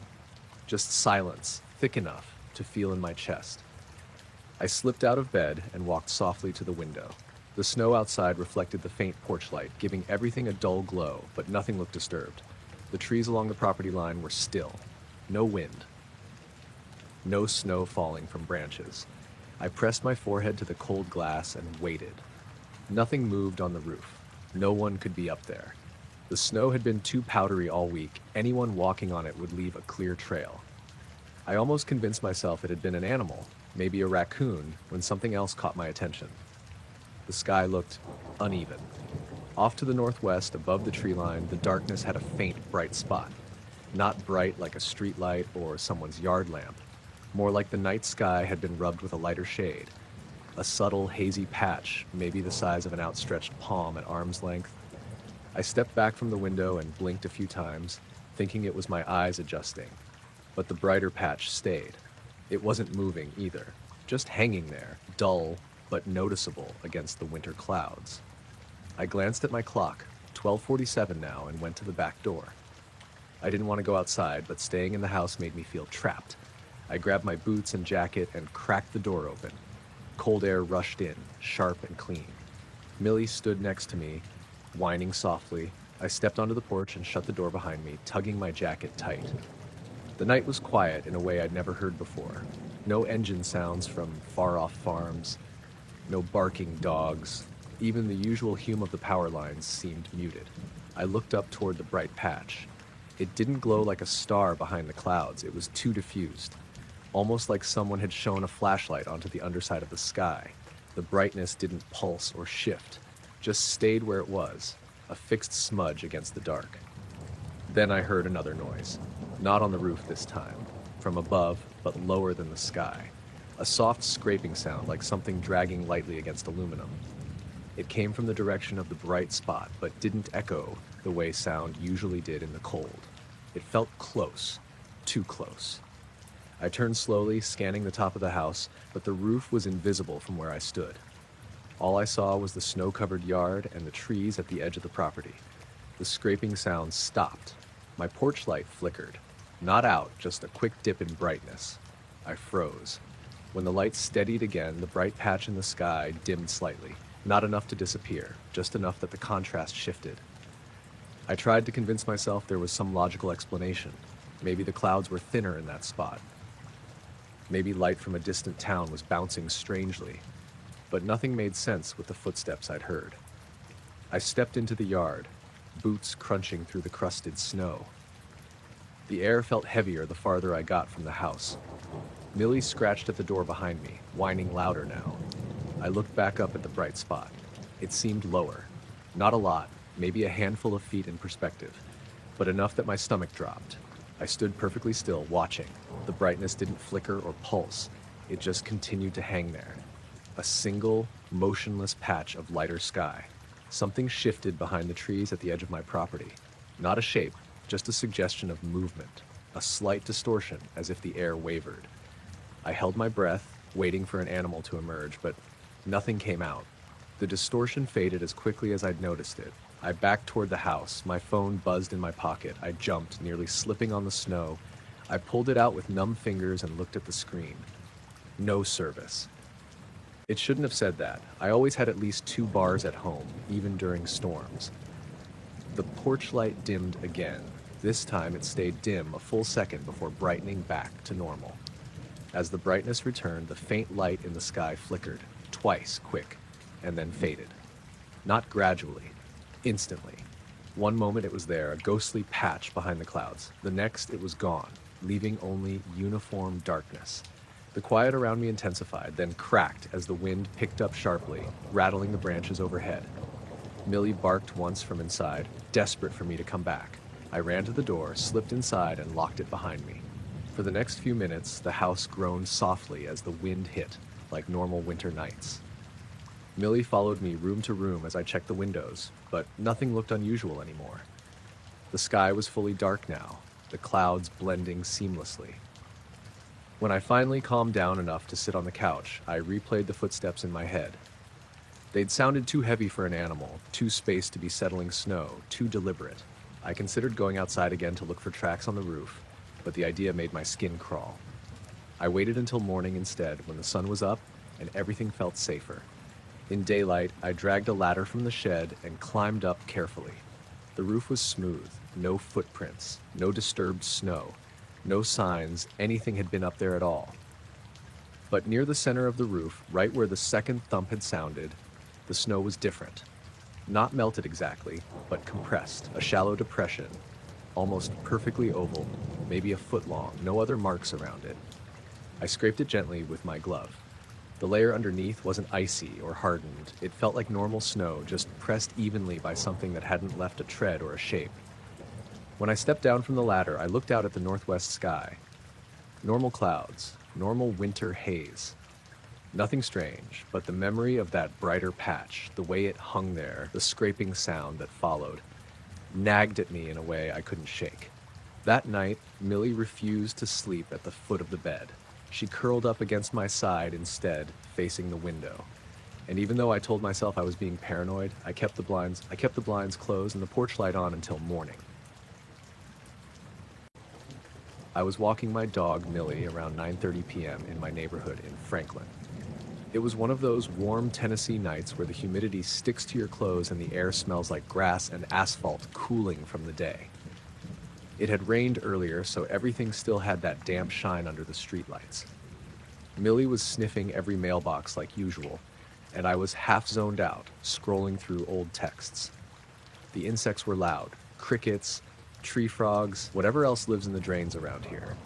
They always get louder at night after rain. I didn't pay attention to them at first. It was just background noise I'd heard a million times. Then all of it stopped.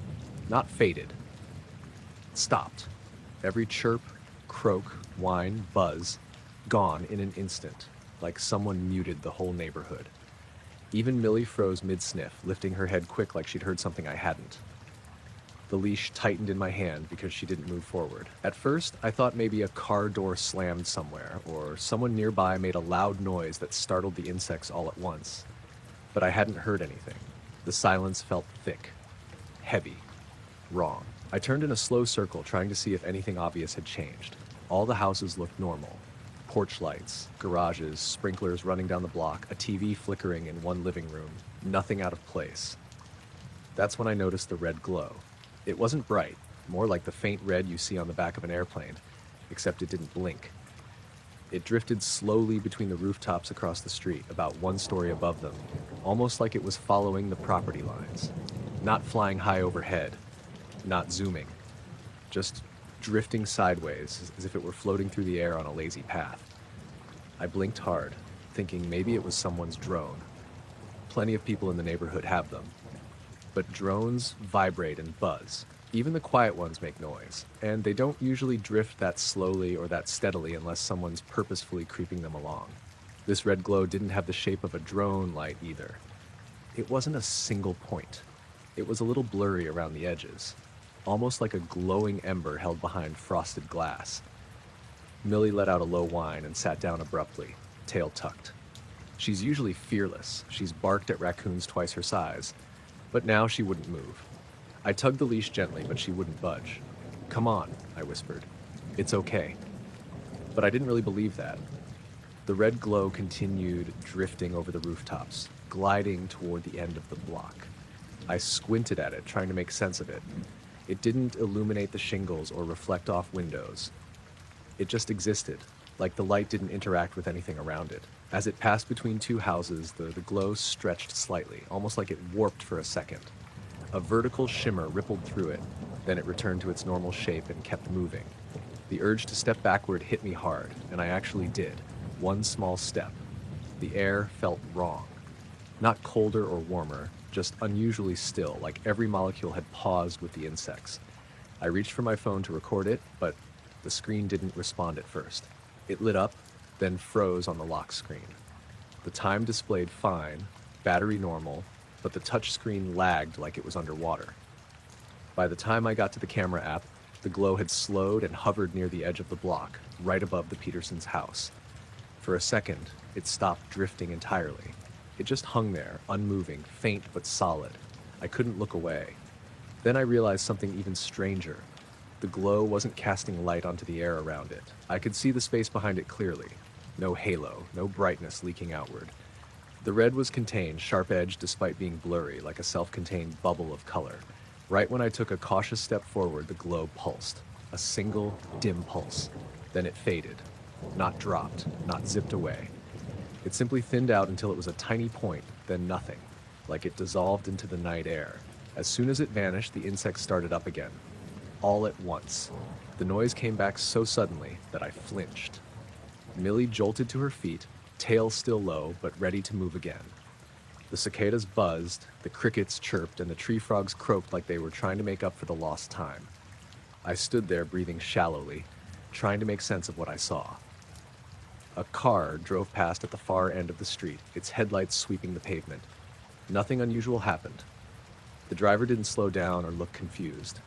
It was like everything was back to normal. But the silence had lasted long enough that my ears still rang slightly. Millie pulled toward home, which she never does that early in the walk. I didn't fight her.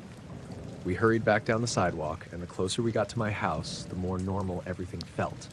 The noise, the smell of wet grass, the distant sound of a truck on the main road, everything snapped back into place. But when I reached my driveway, something made me stop. My front yard looked the same as always. Garden bed, walkway, porch light. But the air above it felt displaced. Like walking into a spot where the temperature should change, except it didn't. More like the sensation of static without the actual static. Millie refused to step off the sidewalk. She braced her legs and stared at the yard with her ears flat. I picked her up to carry her in, and she didn't resist, which scared me more than anything else that night. Inside the house, everything seemed normal. The lights didn't flicker. My phone worked fine. The router blinked like usual. I sat on the couch holding Millie, scrolling through neighborhood posts, half expecting someone else to mention the blackout of insect noise or a weird red light overhead. Nothing. Nobody said a thing. About an hour later, I took Millie out back for her final bathroom break. She trotted out like nothing happened, sniffing the grass, tail up again. I felt a little silly for being so rattled earlier. But when I glanced up, just a casual glance while waiting, something caught my eye. Not a glow this time, just a faint streak of red along the low clouds, almost too quick to register. Not lightning, not airplane lights, more like a residual reflection fading out. I blinked and it was gone. I stayed outside a few seconds longer, listening to the insects hit their usual rhythms.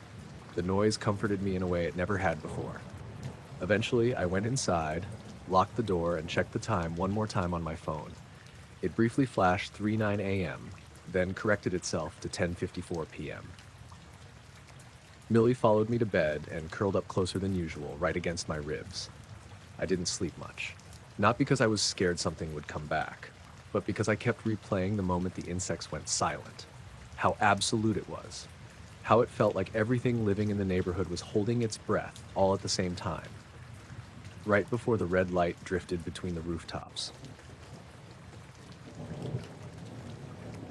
I was driving back from my sister's place in Yakima, late on a Sunday night, taking Highway 12 through the mountains. It was cold enough that the patches of leftover snow along the guardrails looked frozen solid, but the sky was clear and the road was empty. I'd left later than planned, around 10:30 p.m., because we'd gotten caught up talking, and by the time I hit the long stretch near Rimrock Lake, there wasn't another pair of headlights in sight. I had my dash cam running like always. Not because I expected anything, just because I drove that road often enough to know deer like to dart out of nowhere. The hum of the engine mixed with low radio static, no stations came through clearly out there, and the tires made that soft, vibrating sound against the old pavement. I wasn't tired, just settled into that late-night driving headspace where everything feels quieter than it should. Then the flash happened. It was so fast I barely understood what I saw. 1 second the road ahead was the pale gray of my headlights cutting through the dark, and the next it was completely washed out in white. Not like high beams hitting a fog bank. This was clean, pure white, like somebody held a studio strobe directly in front of the car. The dashboard, the windshield, even my hands on the wheel turned paper white for a split second. My first instinct was that a car was cresting a hill, brights on, but there was no glare pattern, no source, no rise in the road where lights could appear. The brightness wasn't directional. It filled the entire windshield at once, edge to edge. Then, it was gone. Just darkness and my headlights again, like nothing had happened. I jerked the wheel slightly from surprise, then corrected. The car handled normally. No sound accompanied the flash. Not even a buzzing or a pop. Just the quiet hum of the engine returning as if the world had paused briefly. My heart was pounding hard enough that I turned the radio down even though it was barely audible. I kept one eye on the rearview mirror, expecting some kind of headlights behind me. Nothing. Just black. I pulled onto the next turnout, a gravel patch overlooking the lake, and threw the car into park. My breath fogged the interior. I checked the dash cam first. The screen showed the road, frozen mid-frame where the flash happened. I tapped the playback. The recorded footage went from normal night driving to a single pure white frame. No fade in, no fade out, just one fully whited out frame. Then the image returned to normal. But the timestamp jumped. Before the flash. Before the flash, teen. After the flash, 11:45. More than 2 minutes missing. I watched it 3 times, double checking. The dash cam recorded continuously with no gaps and no jumps unless power was cut. But it hadn't powered down. I'd felt no flicker in the dashboard lights, no interruption in the engine. Everything in the car had stayed perfectly steady. I checked the car's digital clock next. It read 11:47 p.m. I could have sworn it was closer to 11:40 when the flash happened. I thought maybe I'd misremembered, so I checked my phone. 11:45 p.m. The car clock was ahead of my phone by 2 minutes. It had never done that before. Both always matched. I'd synced them a week prior. I sat there staring at the phone, trying to piece it together. The dashcam timestamp jumped forward the same amount of time the dash clock had gained. My hands were shaking, but I didn't feel cold. The air inside the car felt heavy, like the pressure had shifted slightly. I turned the engine off and listened. Silence. No wind against the trees, no insects, no distant cars, only the faint ticking of the cooling engine. After maybe 30 seconds, the forest sounds slowly returned. First, a soft rustle in the branches, then the faint crack of settling snow. I wasn't sure whether to drive on or call someone. Calling seemed ridiculous. What would I say? Instead, I got out of the car and walked to the edge of the turnout, looking over the water. Rimrock Lake was pitch black, smooth, barely reflecting the sky. The stars looked normal, bright, steady, nothing unusual. No lingering glow, no aircraft or satellites passing overhead, but something felt wrong, not fear exactly, more like disorientation, like my brain didn't fully trust what had just happened. I got back in the car and rewound the footage one more time, slowing it frame by frame. The flash frame was completely white, no artifacts, no edges of the windshield, no distortions, pure uniform white. I let the video continue a few more seconds. That's when I noticed something I hadn't before. Right after the flash frame, in the first frame of darkness afterward, there was a faint blur along the tree line. A pale horizontal distortion near the top of the screen. It wasn't a shape, not even a light, just a thin ripple like heat haze. It lasted only one frame, then disappeared. I pulled the camera closer, squinting. In the next frame, everything was perfectly normal again. The more I stared, the worse I felt. Like I was making connections I shouldn't. Eventually, I turned the dash cam off completely. My hands didn't stop shaking until I gripped the steering wheel hard enough to make my knuckles hurt. When I pulled back onto the highway, the car clock still read 2 minutes ahead. I tried resetting it manually. It wouldn't change.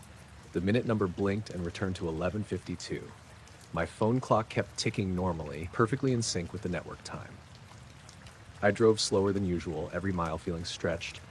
A few times, the sky seemed a little lighter in my peripheral vision, the same way it does before dawn, but when I glanced up, it was pitch black again.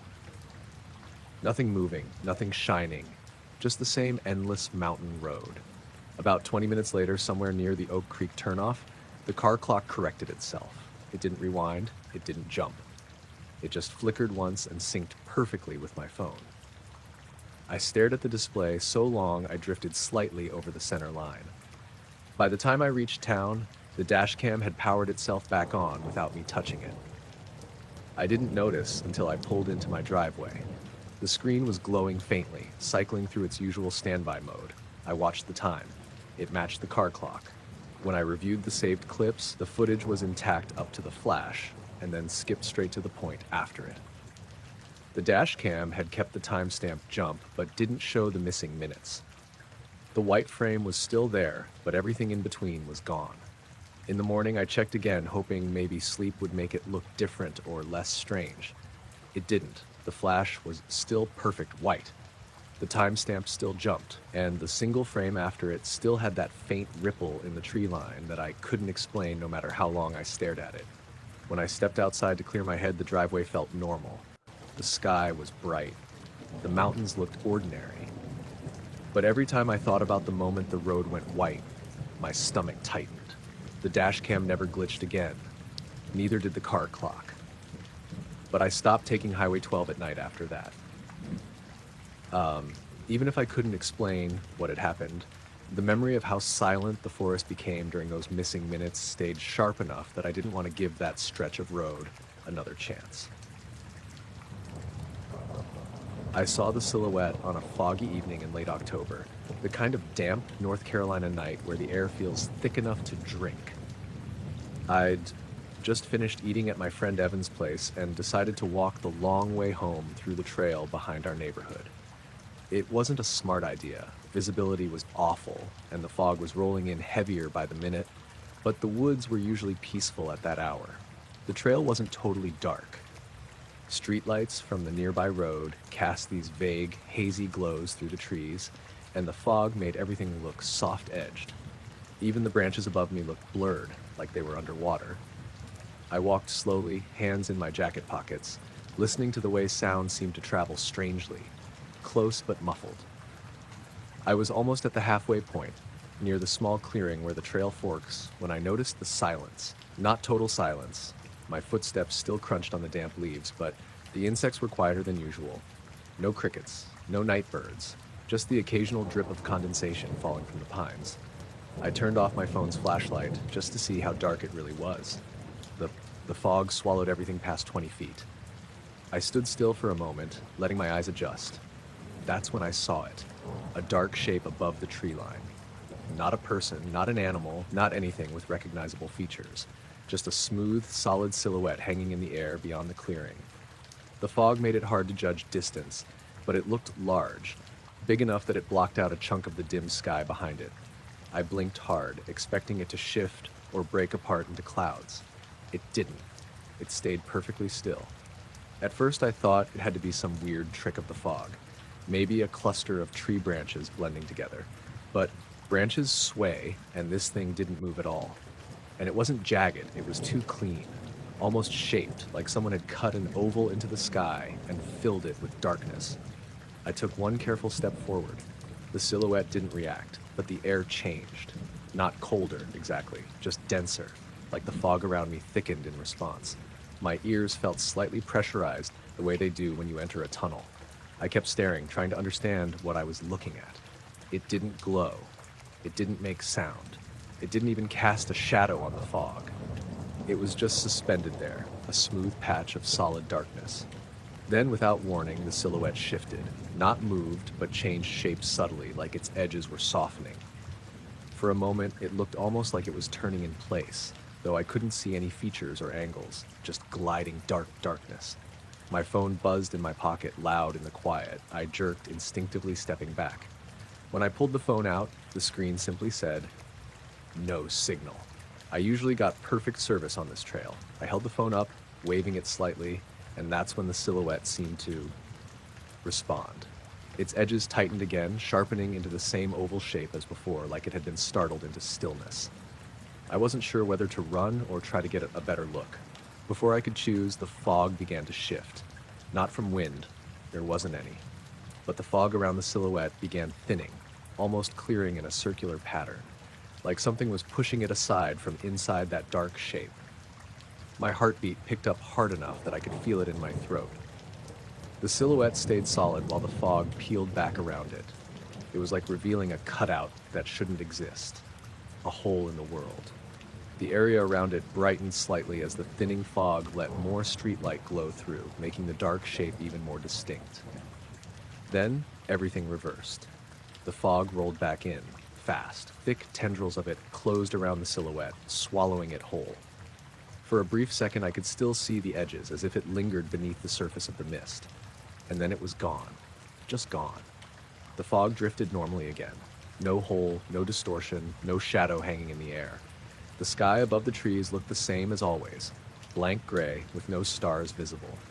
I realized my breathing had gotten uneven.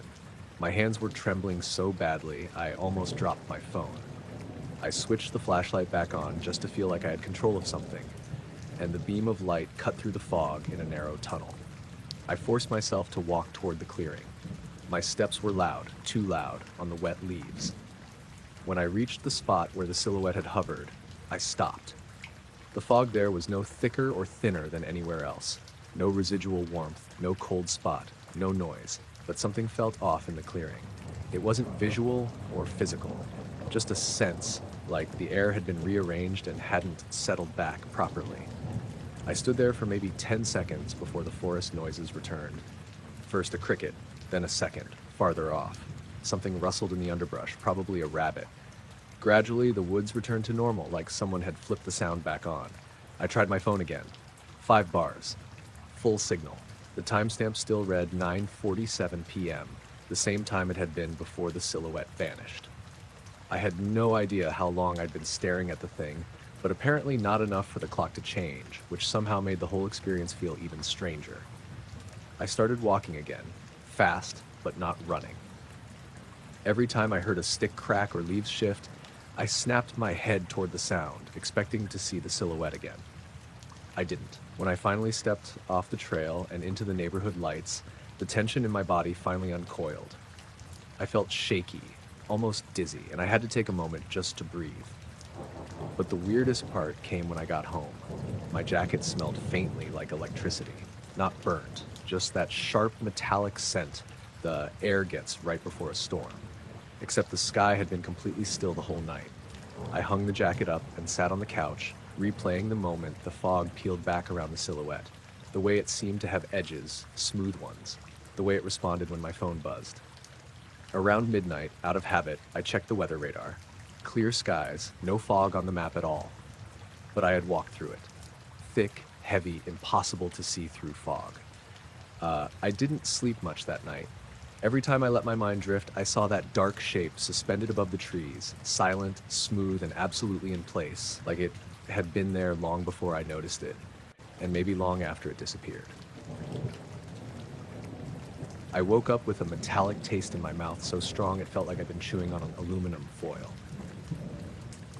At the same time, the faint smell of ozone hung in the air, sharp, electric, out of place for a cold February morning in northern Idaho. I sat up slowly, trying to figure out if maybe my heater had shorted or something, but the house was quiet.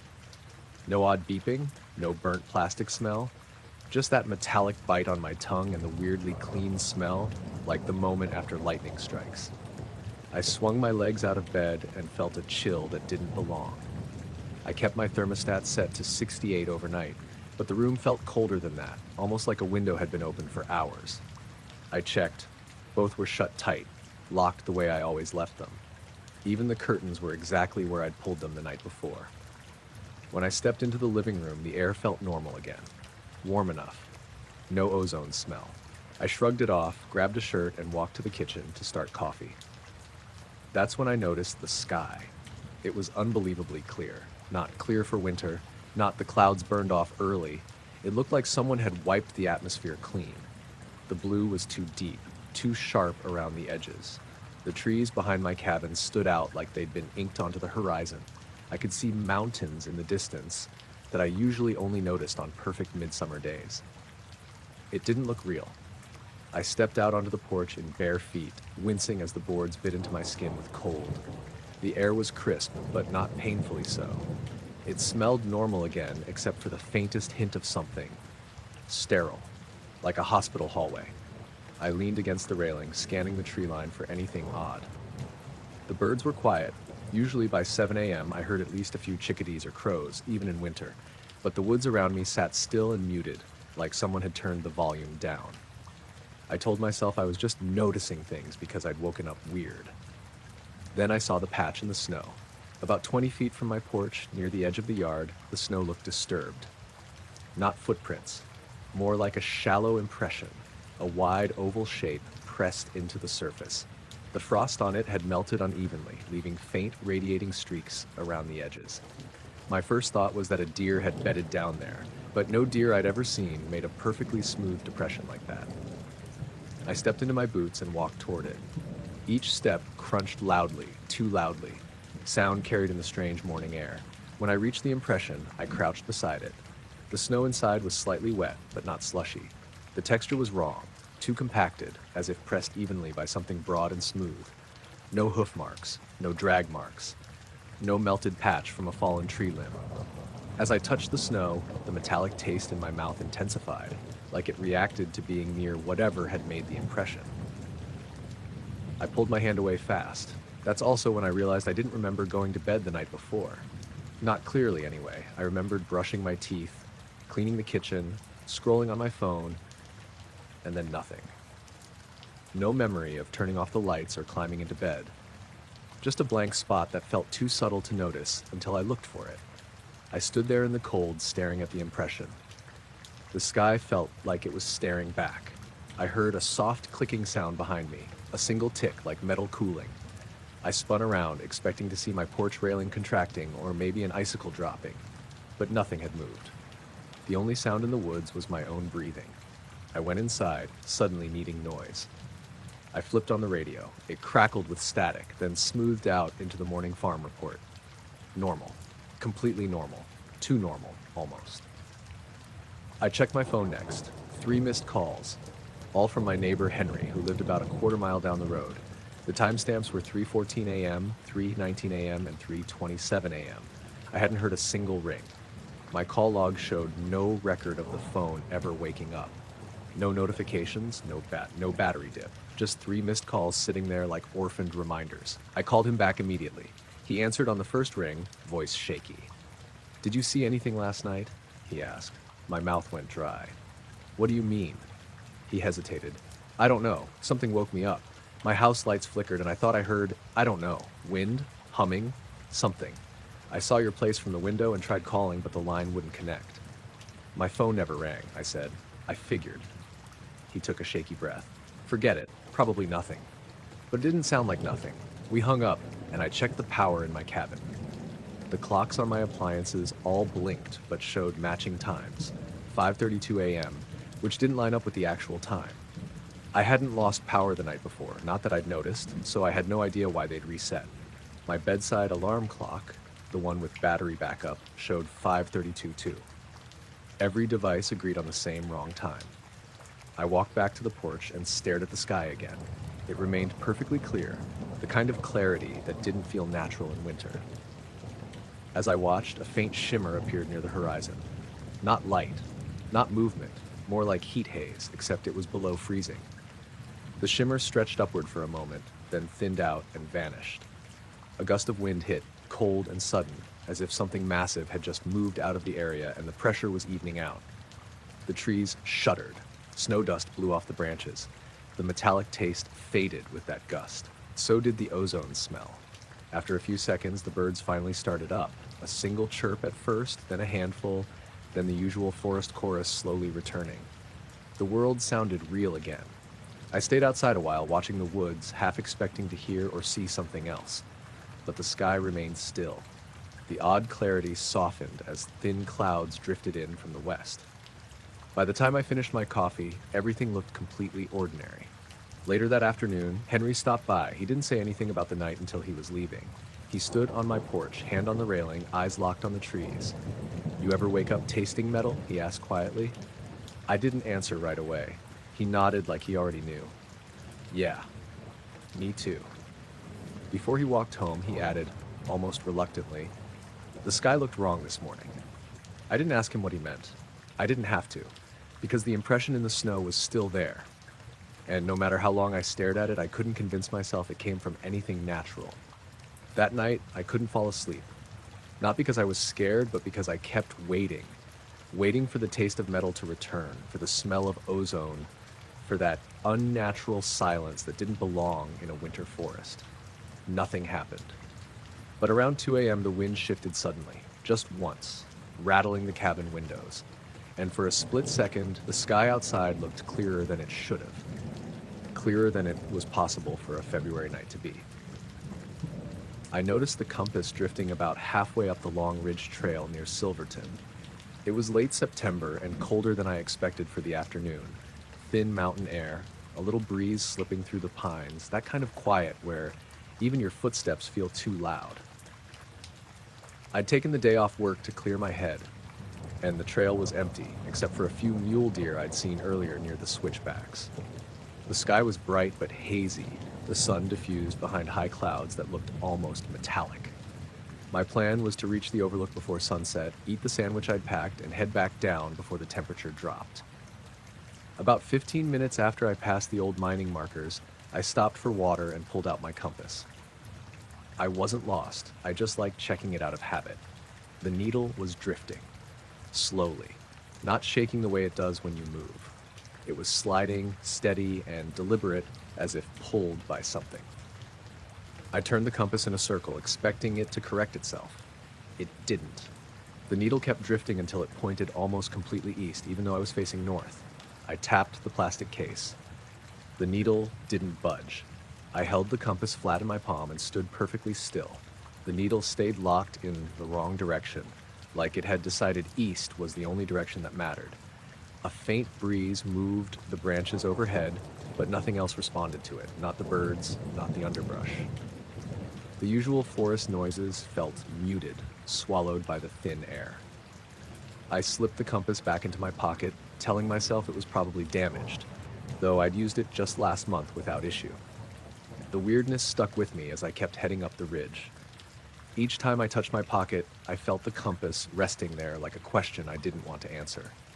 As I climbed higher, the light started to dim, not sunset dim, just dulled, like a veil had passed over the ridge.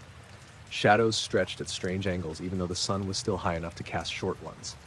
I reached a clearing where fallen logs formed a natural break in the tree line. The ground leveled briefly before the next descent, and the ridge above came into view, a dark silhouette against the hazy sky. That's when I saw the glow, a dim pulse of light just above the ridgeline. Not bright, not colorful, just a soft, muted glow that swelled once and faded. A few seconds later, it pulsed again. Same strength, same duration. Then nothing.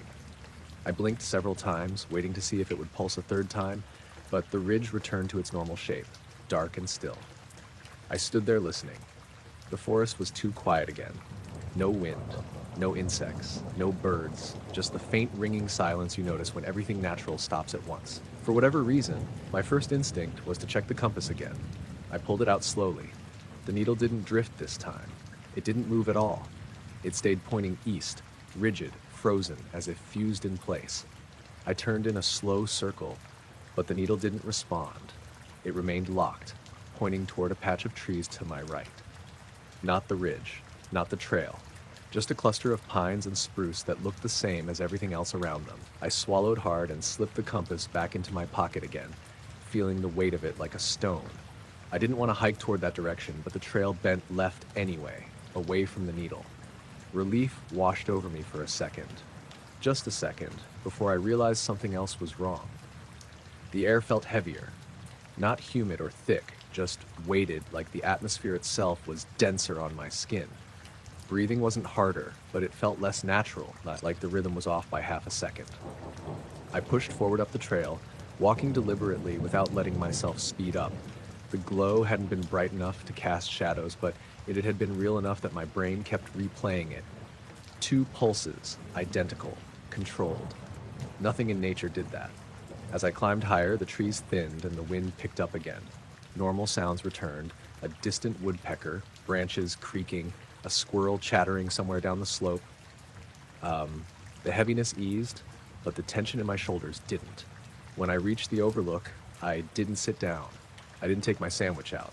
I walked straight to the edge and stared across the valley to the ridge where I'd seen the glow. The area looked ordinary, just sharp rock faces, stubborn pines clinging to the slopes, shadows forming as the sun drifted lower. Nothing on the ridge moved. Nothing reflected light. Nothing glowed. I checked my phone for the time, 4:11 p.m., earlier than I thought. I tried to take a photo of the ridge, but my phone camera focused strangely, as if refusing to sharpen the image. The ridge blurred slightly, no matter how many times I tapped the screen. The rest of the valley came out crystal clear. Only that ridge stayed soft-focused. I lowered the phone and exhaled slowly. The air changed again. A slight shift in pressure, just enough to pop my ears. I blinked and looked up at the ridge. The haze thickened for a moment, obscuring the tree line. The world felt quieter again.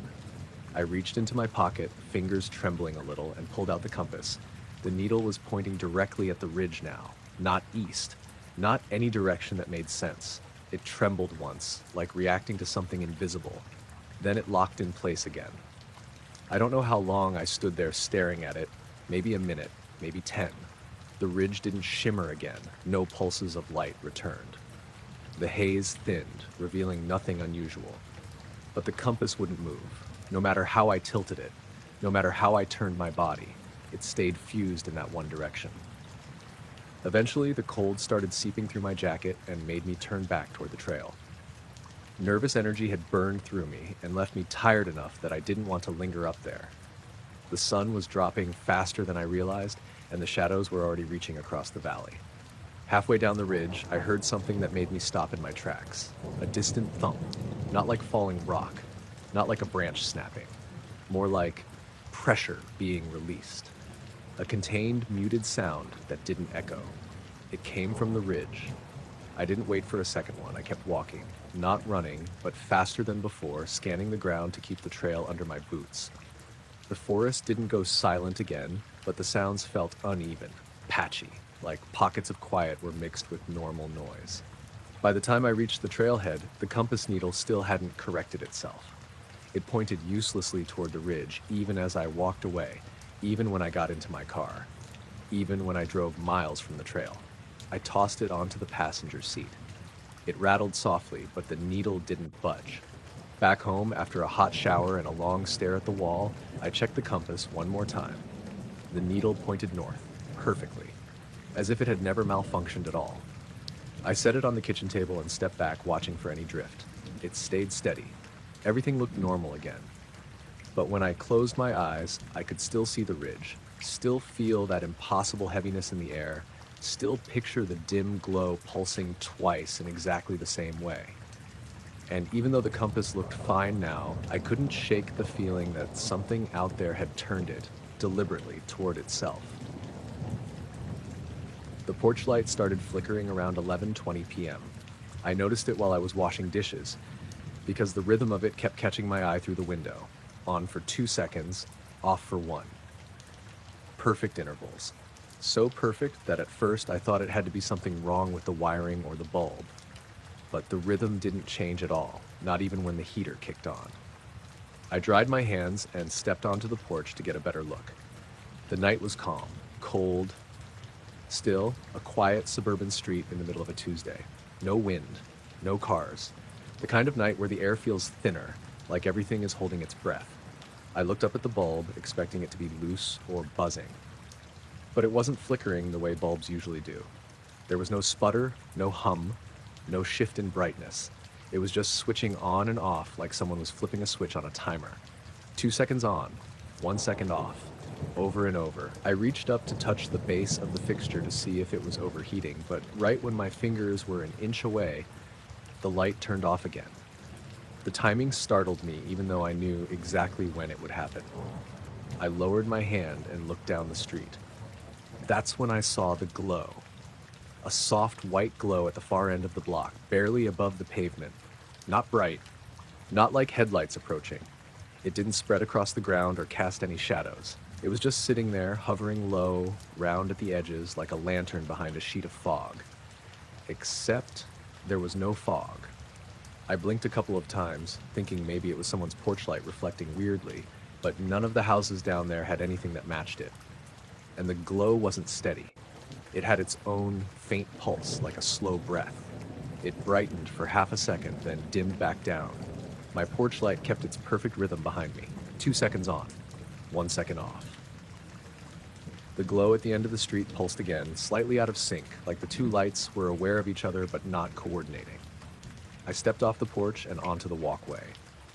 The air felt colder than it should have for late March, cold enough that I could see my breath, even though I hadn't earlier. The neighborhood looked normal.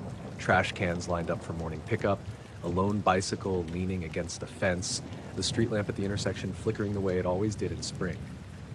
But the white glow wasn't normal. I walked a few feet down the driveway, hands shoved into my sweatshirt pockets. I kept expecting the glow to fade away like a trick of the eyes, but it stayed exactly where it was, hovering at what looked like shoulder height. 2 houses down, the Perkins dog started barking. One loud bark, then another, then silence. That dog usually barked non-stop at every squirrel, so the sudden quiet felt strange. My porch light clicked off again, right on time. I glanced back and realized something else.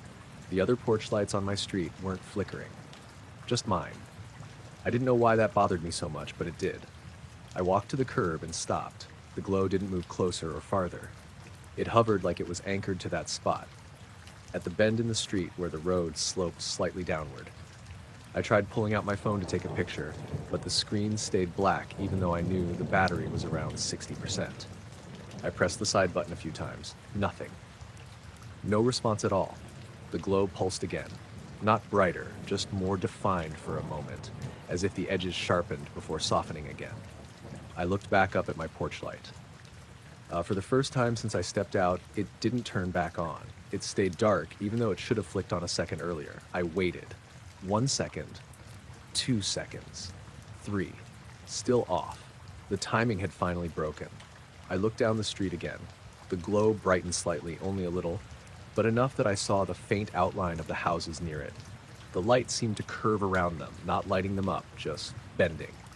A car passed on the avenue behind the neighborhood, and for a second, a faint rumble carried across the houses. When it faded, the quiet afterward felt heavier. I should have gone back inside. I knew that, but something made me stay. Not curiosity exactly, more like a sense that moving would make something worse. While I stood there, hands in my pockets, the glow shifted upward maybe a foot, then stopped. It didn't bob like something floating. It rose smoothly, intentionally. My porch light came back on behind me. I jerked at the sudden brightness, even though I'd been expecting it. When I turned back toward the street, the glow had moved. Only a little, maybe a few inches, but enough that I could tell it wasn't tied to the ground. It wasn't a reflection or a yard light. It was drifting, not toward me, not away, just drifting in a tiny arc as if searching for balance. My stomach twisted hard. I took a step backward toward the driveway. The glow paused in its drift. Just paused. I held still. The glow dimmed, almost disappearing entirely. For a moment, I thought it had finally burned out or faded like it should have. Then it pulsed again, brighter this time. My porch light flickered twice in rapid succession, breaking its rhythm again. A soft crackling sound reached me on the cold air. Not loud, not electrical, more like static from an old radio far away. It lasted maybe 2 seconds before fading.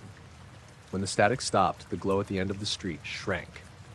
Not disappeared, shrunk like someone was turning down a dial on its size instead of its brightness. The edges tightened, the shape became smaller and more compact until it looked no bigger than a fist.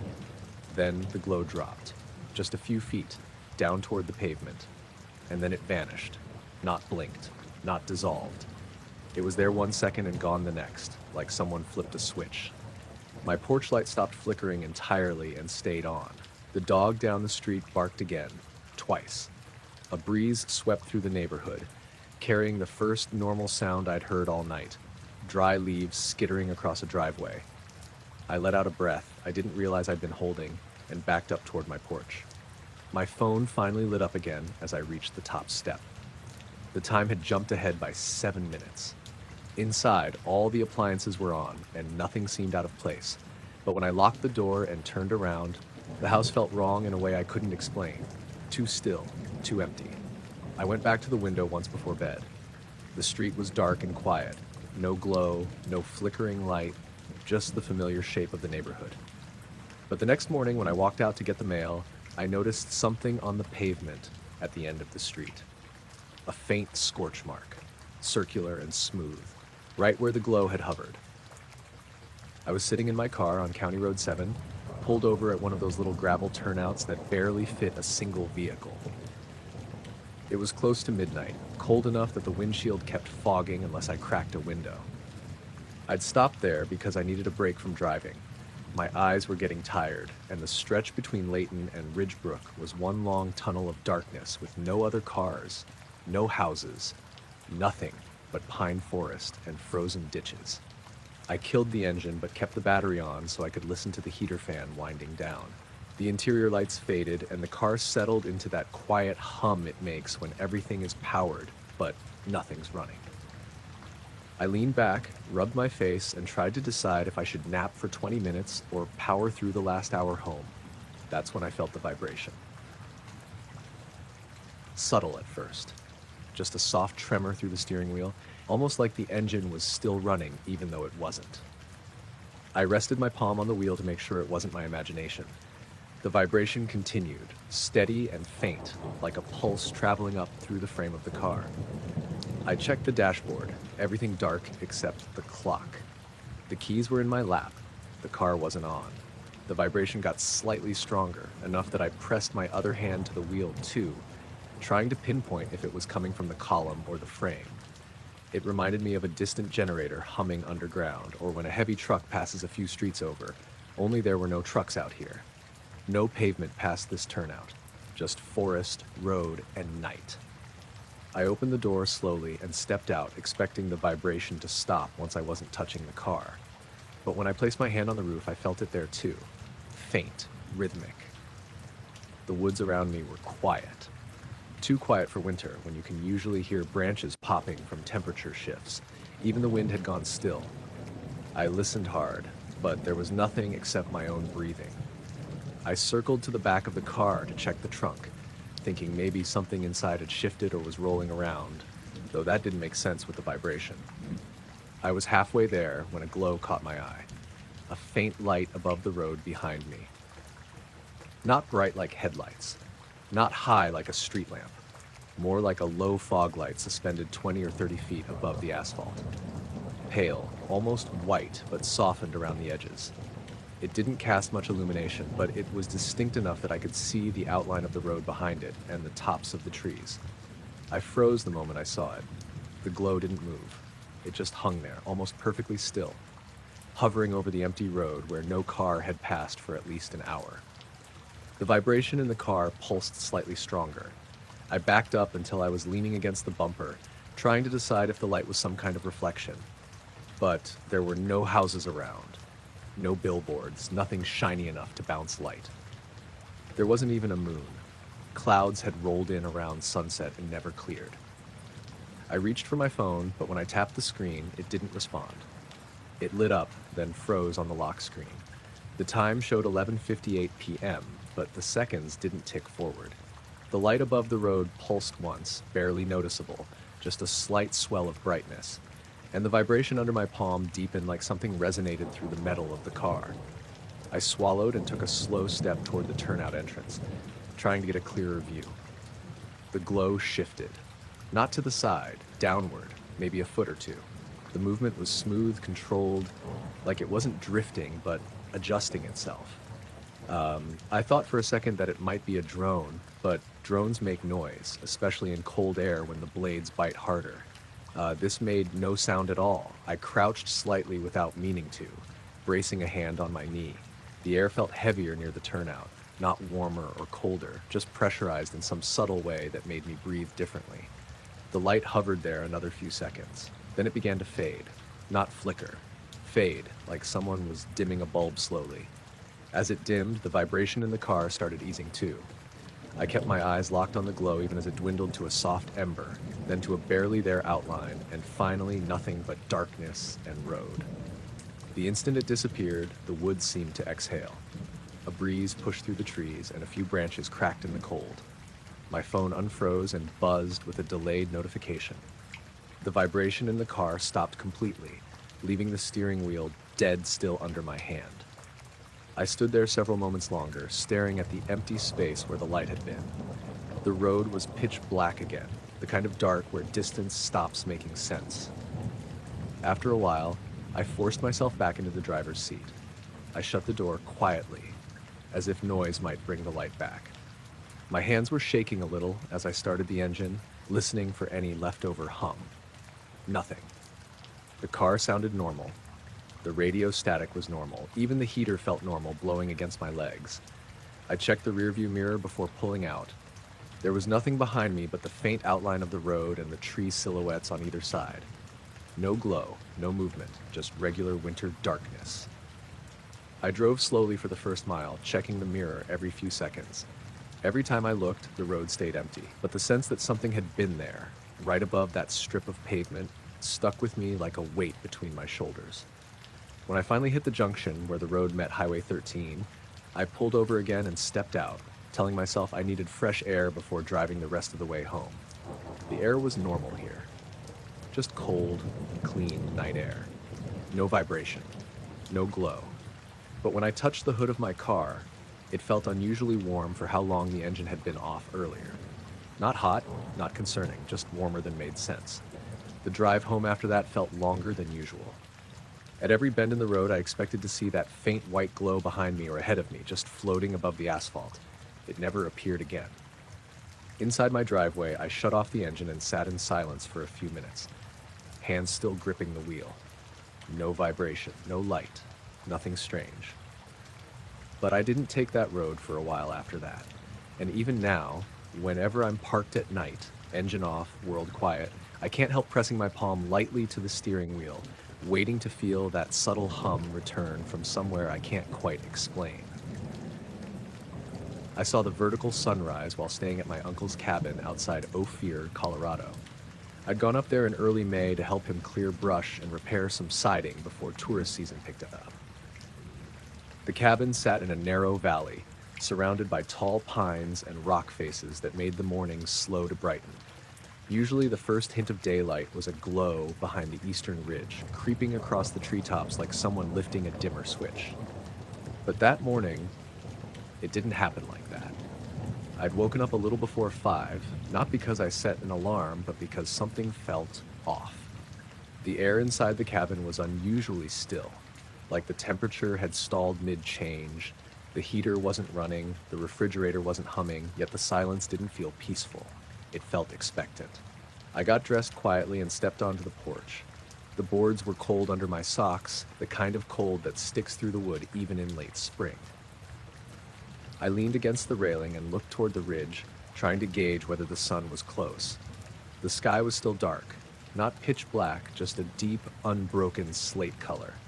No birds yet, no rustling from the woods. Even the creek at the bottom of the hill seemed quieter than usual, as if something were muffling the sound. That's when the light appeared. Not across the horizon the way a sunrise should. It came in a narrow vertical line, thin at first, like a seam in the sky cracking open. It glowed white, not orange or pink, and it stretched straight upward, maybe 50 or 60 degrees above the ridge line. At first I thought it was a distant spotlight or something bouncing off clouds, but there weren't any clouds above the ridge. The sky was clear, and the line wasn't spreading. It wasn't brightening the area around it. It was contained, a narrow column of light where no structure or trail should have been. I stepped off the porch and walked into the yard to get a clearer view. The air felt colder there, like stepping into a walk-in freezer. My breath fogged in front of me, even though it shouldn't have at that temperature. The vertical light widened slightly, not sideways, but in intensity. Its edges sharpened. It wasn't flickering or wavering like something reflecting. It was solid, as if the sky itself had become backlit in one very specific spot. I checked the ridge, wondering if maybe there was a new cell tower or something I hadn't noticed. But the tree line looked the same as always. Dense pines, a couple patches of exposed rock, nothing that could produce light like this. Then the birds started, not all at once. A single chirp from one side of the yard, then another from somewhere deeper in the forest. But instead of building naturally like sunrise activity, the sounds came in staggered, uneven bursts, as if the animals were confused about whether morning had begun. The light grew a shade brighter, still vertical, still narrow, still wrong. I felt an odd pressure in my ears, like descending in a plane. I swallowed, expecting it to clear, but it didn't.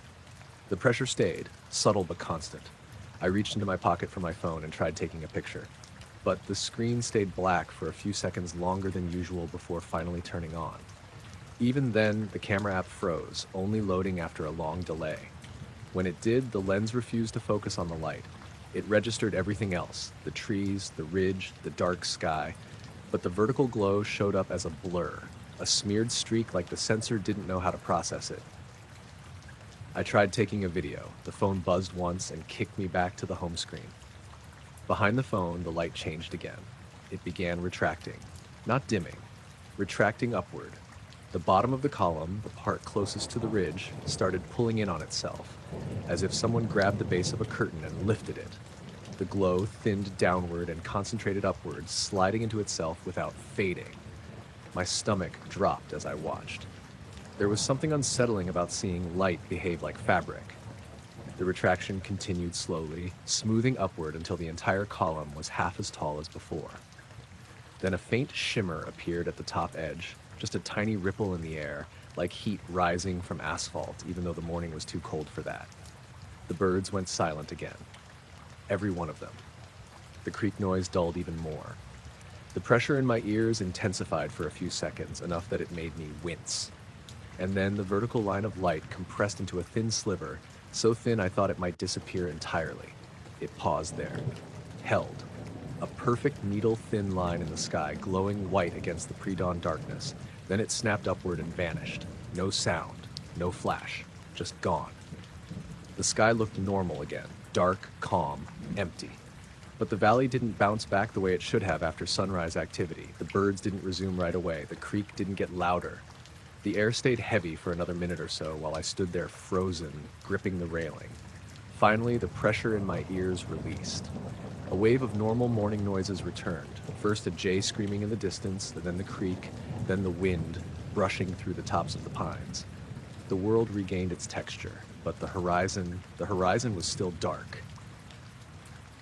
The real sunrise wouldn't happen for another 20 minutes. I checked my phone again, 5:12 a.m. The time felt wrong somehow, like it should have advanced more than it had. But I had no way of proving that. I stayed on the porch until the actual sunrise began, spreading across the ridge the way it always did. Slow, warm, predictable. Nothing strange appeared in the sky. Nothing moved differently. The world looked exactly the way it should have looked the entire time. Around 7, I walked down the hill toward the creek to check the brush we were clearing. The ground looked normal. The rocks looked normal. But the air right by the water felt slightly warmer, like it held leftover heat from something that shouldn't have been there. When I stood still, I caught the faint smell of ozone, barely noticeable, gone in seconds. I didn't tell my uncle about what I saw. He's the kind of guy who'd chalk it up to sleep deprivation or reflections off early traffic, even though no roads face that ridge. But late that night, after he'd gone to bed, I stepped outside again, half expecting the sky to do something strange. It didn't. The stars were ordinary. The air was ordinary. Everything was ordinary. Still, I didn't sleep much. Every time I closed my eyes, I saw that thin vertical line, bright, silent, and absolutely impossible, pulling itself up into the sky like it had someplace else to be. It was around 10:30 on a Thursday night, early October. I just finished cleaning up dinner and remembered the trash had to go out. Collection was Friday morning. I was barefoot, wearing just a hoodie and old sweatpants, walking the can down the side of the house to the curb. It had been a quiet night. No wind, just that cold stillness that settles in when the temperature drops quick after dark. We live in a cul-de-sac outside of Medford, Oregon. Suburban, but on the edge of a more rural patch. A few houses, big yards, and nothing but woods behind our fence line. I got to the curb and popped the lid shut on the can when I noticed a soft light to my left, like someone had flicked on a porch lamp across the way. But it wasn't a lamp. Across the street, just above the Wilkinson's house, maybe 20-25 feet above their roofline, there was a pale bluish-white light, oval-shaped, not blinking, not swaying, just hanging there. The Wilkinsons were out of town that week, so I knew it wasn't them messing with anything. My first thought was drone, but it didn't move like a drone. No tilt, no hum, completely still. And it wasn't that sharp LED white most drones have. This was softer, almost foggy, like light shining through frosted glass. I stood there watching it for maybe 10 seconds, and I don't remember hearing a thing. No bugs, no breeze, no distant traffic, just silence. I looked down the street. No other lights, no other people. Just the yellow porch glow from a few houses and that pale thing over the roof. Then it dimmed. Not all at once. It faded like someone turning down a dimmer switch slowly. When it got to the point I could barely see it, it didn't fly off or move. It just vanished, like it blinked out. I stood there for a full minute, staring at the spot. Nothing. No sound, no movement. Just the same quiet street I've lived on for 12 years. I went back inside and locked the door behind me. Didn't say anything to my wife, Erin. She was already half asleep on the couch. The next morning, I walked across the street before work, just to see. There was nothing on the Wilkinsons' lawn or roof. No signs of anyone having been there. No scorched patches, no tire tracks, nothing out of place. I tried to forget about it. Figured maybe I saw a reflection. Maybe someone behind me opened a window and it caught some light weird. But that night, around the same time, I was in the kitchen finishing dishes when the motion light in our backyard clicked on. I glanced out the window, thinking maybe a raccoon or one of the stray cats from down the hill. There was nothing, just the yard. Still, dimly lit, leaves shifting in the breeze. But the light stayed on longer than it should have. Usually it turns off after 30 seconds, but this time it lasted a full minute before shutting off. I didn't go outside. The third night, Saturday, is when things got harder to explain. Around 10:45, I stepped out to grab a hoodie from the car. It had rained earlier and the air was damp. I didn't notice anything at first, but as I walked up the driveway, I felt something shift, like pressure in my ears, almost like when you're gaining altitude in a plane. A soft, muffled pop, then that thick quiet again, like sound was being soaked up by something. I turned around and looked across the street. Nothing above the Wilkinsons this time, but farther off, past the end of the cul-de-sac, above the tree line, I saw movement. Something dark shifted against the sky. It wasn't lit, and it wasn't shaped like a plane or bird. It was wide and slow and wrong. I froze. Tried to trace it, but it blended into the sky so well I could only track it by what stars it blocked out. Just like a smear in the air. No lights, no sound. It floated past, maybe 200 or 300 feet up, heading east over the trees, and then I couldn't see it anymore. I stood there, hand on the driver's side door, until a car came down the street, headlights snapping me out of it. When they passed, everything felt normal again. Ears unpopped, night sounds returned, motion light didn't go off, nothing dramatic. But I couldn't shake the feeling something had just been here, watching. That night, I had trouble sleeping. Woke up at 3:17 a.m. on the dot. No sound, no dream, just wide awake. I lay there for a while, trying not to look at the window, not really sure why. The next morning, I checked the cameras. We have two. One doorbell cam, one mounted over the garage. Both record motion-triggered clips to a cloud account. I scanned through the feed from 10 p.m. to midnight the night before. There was nothing. Literally nothing. No clips, just a gap. It jumped from 9:53 p.m. to 12:12 a.m., like the system just didn't detect anything, which was weird because it should have picked up me going to the car or that passing vehicle. It always does. I checked the camera settings, all normal. Wi-Fi was solid, timestamp accurate. I even walked out to test it. The second I stepped into the frame, it recorded me just fine. I told Erin about all of it that evening. Not the first night, but the past two. The silence, the thing over the trees, the camera weirdness. She kind of brushed it off, said maybe I was overtired, maybe the software glitched, so I didn't press it. But I kept paying attention. A week went by with nothing. No lights, no motion triggers, no waking up at 3 a.m. Then on a Wednesday, I came home from work and something was off the second I walked in. The kitchen clock was flashing 12. Microwave too. We hadn't lost power, nothing else was blinking. My laptop was still logged in, Erin's phone still charged. I asked her if she noticed the clocks. She just frowned and said no, said they were normal when she left for work at 7:30. So sometime between 7:30 and 6 p.m., only the kitchen clocks reset and nothing else. That night I took the trash out again around 10:20. Sky was overcast, no stars. I stood in the driveway a little longer than usual, just watching. And there it was again. This time farther back, above the trees behind the Wilkinsons' property. Same pale, hazy light, hovering, not moving, no beam, just there. I didn't go any closer. I didn't look away. I just stood there, breathing slow, staring at it for what felt like a full minute. Then it dimmed, same as before, slow, soft, until it was gone. The second it vanished, my porch light flickered once, just a quick blink, then back to normal. I turned and went inside. I didn't check the cameras, didn't want to know if they saw it or not. I just made sure the door was locked, drew the blinds, and went to bed. I was living out near Blanchard, Oklahoma at the time, middle of nowhere, really. I didn't drive back then, so I used the rural transit service to get into Norman for work. They had this little flag stop set up about half a mile down the gravel road from my rental, near an old cattle gate. Basically just a wooden bench under a warped aluminum shelter, no lights, no signs, no schedule posted. You had to call the day before to reserve your pickup, and the buses would roll through sometime within a 10-minute window. That morning, I'd gotten up at 4:30 to make the 5:15 pickup. It was late October, and the sun didn't rise until close to 7. Still fully dark out when I left the house. I remember how quiet it was, the kind of deep, early silence where sound carries farther.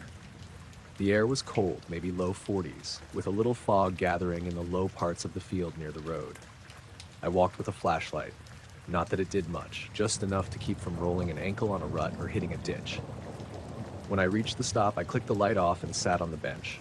Nothing but open pasture across the road, trees on either side, maybe 70 yards deep, and the sky above just starting to pale from black to a deep gray blue. The weird part started small. First thing I noticed was the bugs, or the lack of them. It happened suddenly, like flipping a switch. 1 second there were crickets chirping from every direction, and the next it was just gone. No fade out. Just silence. I sat up straight, instantly alert. I've lived out here long enough to know when the bugs go quiet, something's up. Coyote, bobcat, maybe a person, something moving around. I turned the flashlight back on and panned the trees, but didn't see anything. No rustle, no movement. Then I saw the light. It was behind the tree line across the road, off to my right, maybe 100 yards out. At first I thought it might be a truck. It was that kind of pale white yellow, low to the ground, not blinking. But it was too soft to be headlights. more like the glow from a lantern, if a lantern could light up half an acre at once. It rose slowly. Not fast, but not natural either. It didn't flicker, didn't shift, just steadily lifted above the tree line, a perfectly round, diffuse glow. I couldn't see what was making it. No structure, had no shape, just light. And it made no sound. That was maybe the worst part. You expect something moving to make noise, a drone buzz, wind, anything. But this thing came up like it was underwater, smooth and completely silent. My breath started fogging up, and for a second I felt lightheaded. I realized I'd been holding my breath without noticing. I stood up, gripping my flashlight like it would do anything, and took a few steps back from the bench. Then everything turned a weird kind of silver. Not bright, not like daylight, but the fog and grass and even the bench had this dull, metallic sheen. It lasted maybe 4 seconds. Then the light dimmed a little, not off, but like someone put a filter over it. I heard a soft click sound, way up high. Not loud, just a single dry snap in the sky, and the light drifted sideways behind the trees again. The bugs didn't come back. The air felt flat. My ears started ringing. Not loud, just this soft, constant whine.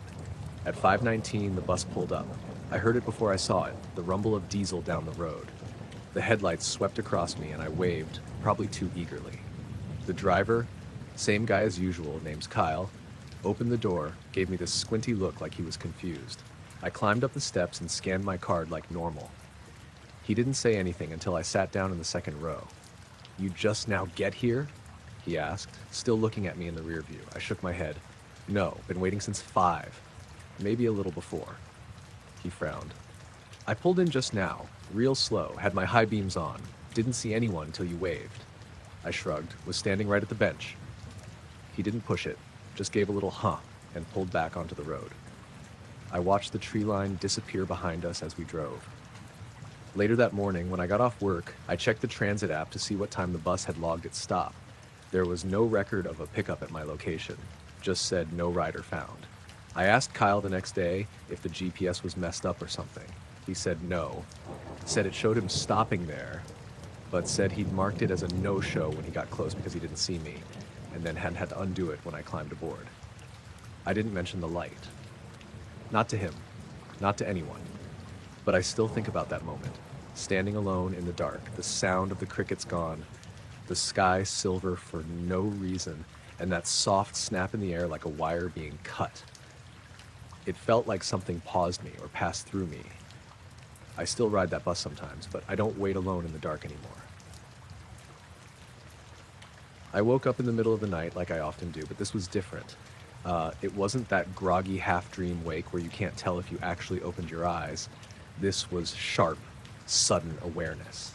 I sat up, glanced at the clock on my nightstand, 3:07 a.m. I rubbed my eyes and reached out for my glasses, and that's when I noticed the front door.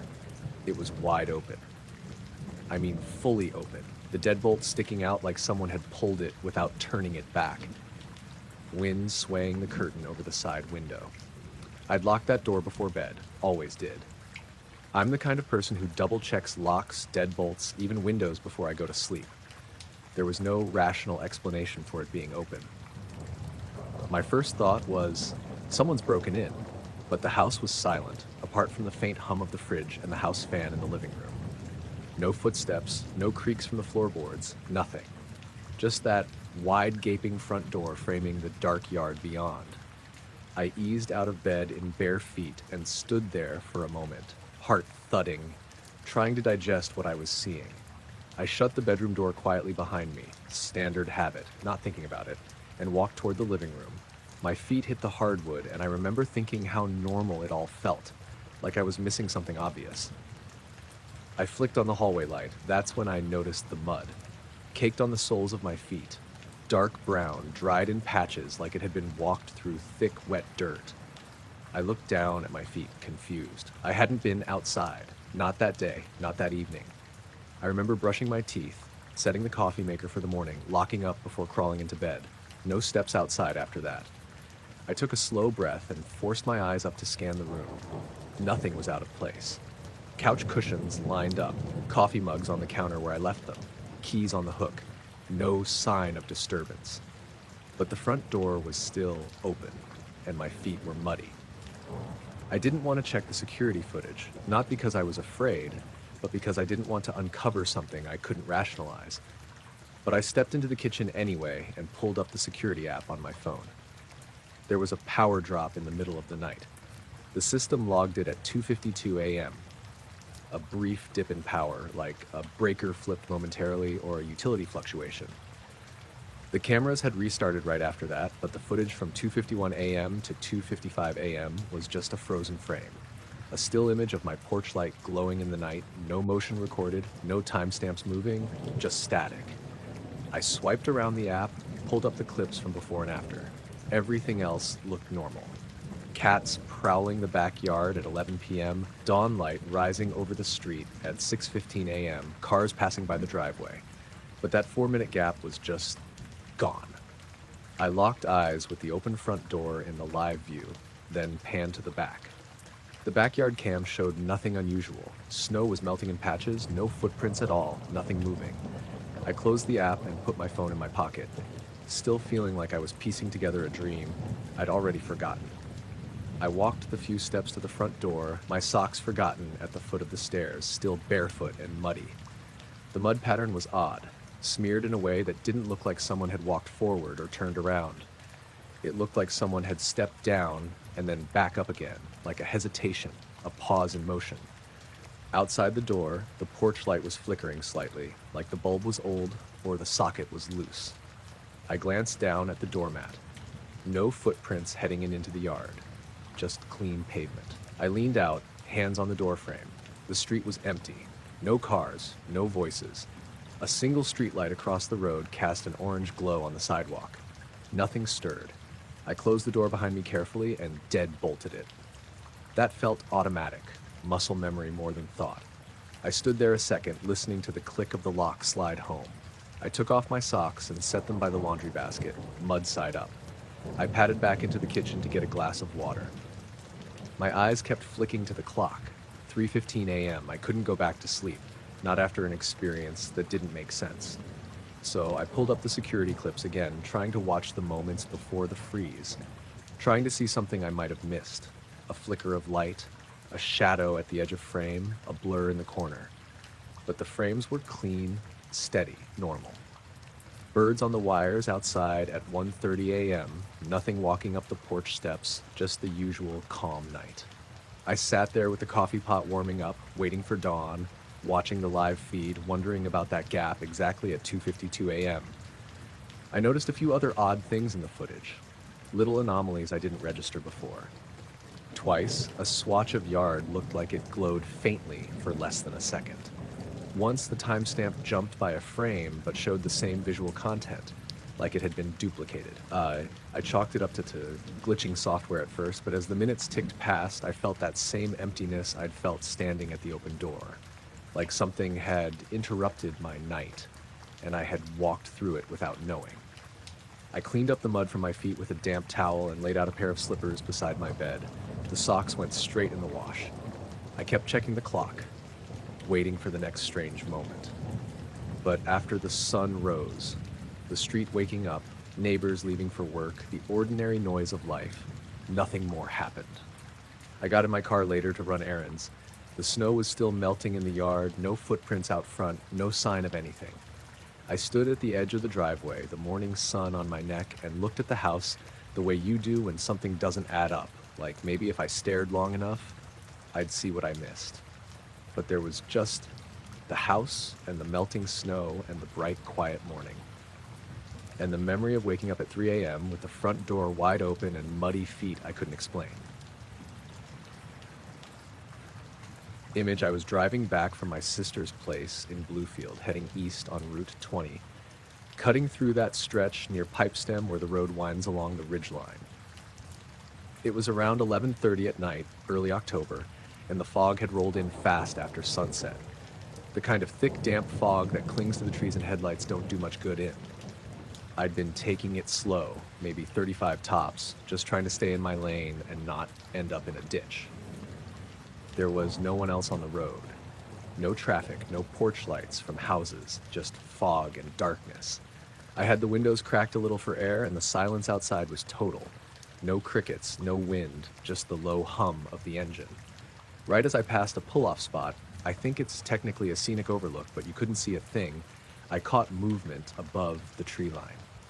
Off to my left, on the opposite side of the valley, were three soft white lights drifting slowly above the trees. At first I thought it might be a plane banking low, but they were way too steady, and there was no blinking, no red or green. They moved together in a straight line, not fast, not jerky. Just a smooth, slow glide parallel to the ridge. I pulled over, not all the way off the road, just enough to get my wheels out of the lane.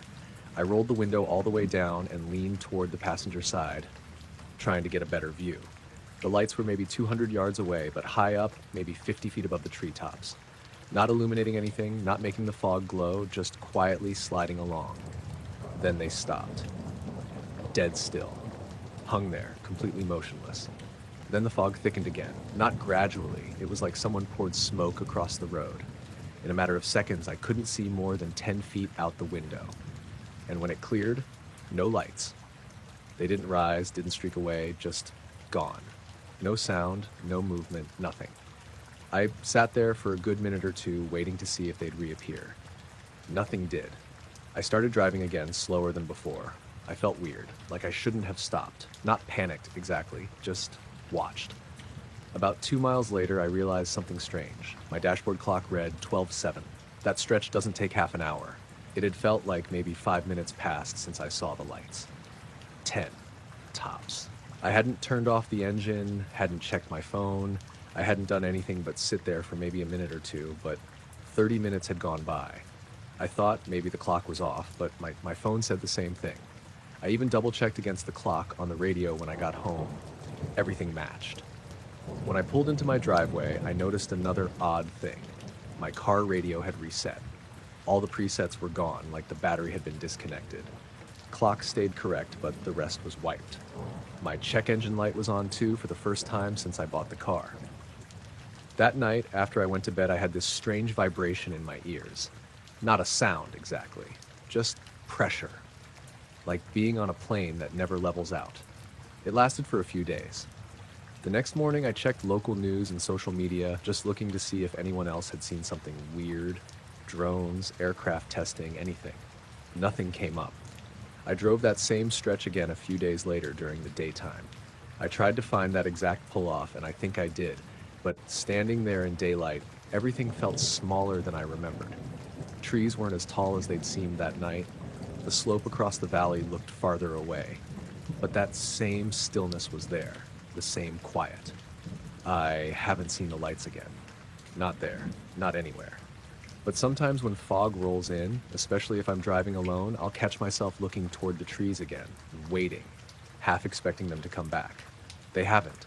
But I still don't know what it was I saw, or why I felt like something was watching me from above that night. I was stargazing behind my cousin Jonah's cabin the night it happened. He lived out in the hills near Pinedale, Wyoming, where the sky actually looked the way it does in planetarium posters. Huge, sharp, crowded with stars you never see in town. He'd invited a few of us up for the weekend because the Perseid meteor shower was supposed to peak, and he wanted company. I drove up late after work, figuring I'd miss most of the show, but still get a quiet night out of it. By the time I got there, it was close to 11. Jonah and his girlfriend Ariana were already out in the field with blankets and a little speaker playing something low and calm. The weather was clearer than the forecast said it would be, cold but not biting, with the faintest breeze coming down from the ridge. The field behind the cabin sloped gently upward, giving you a wide stretch of open sky. We all lay there on our backs, and I pointing out satellites and the occasional streak of a meteor. It started when I noticed a cluster of stars near Cassiopeia that looked a little off, not brighter or dimmer, just positioned strangely, like one had slipped slightly out of place.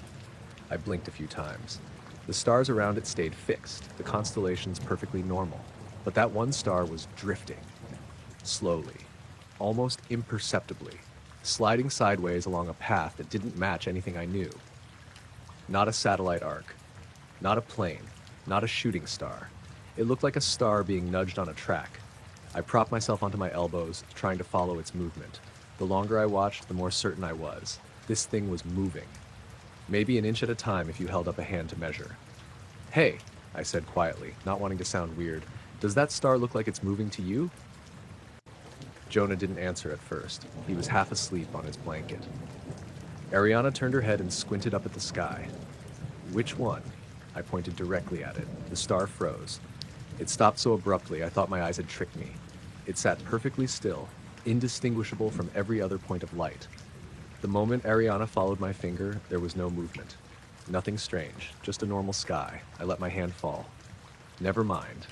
I think I'm just tired." Ariana shrugged and lay back down. Jonah mumbled something about grabbing another beer and wandered inside. I stayed upright, watching that same patch of sky. And after about 10 seconds, the star started moving again. A fraction at a time. A patient, deliberate glide, like it wasn't trying to hide so much as avoid being seen in motion. My mouth went dry. I waited another minute to be sure, then called out again. "Ariana, look, now it's moving."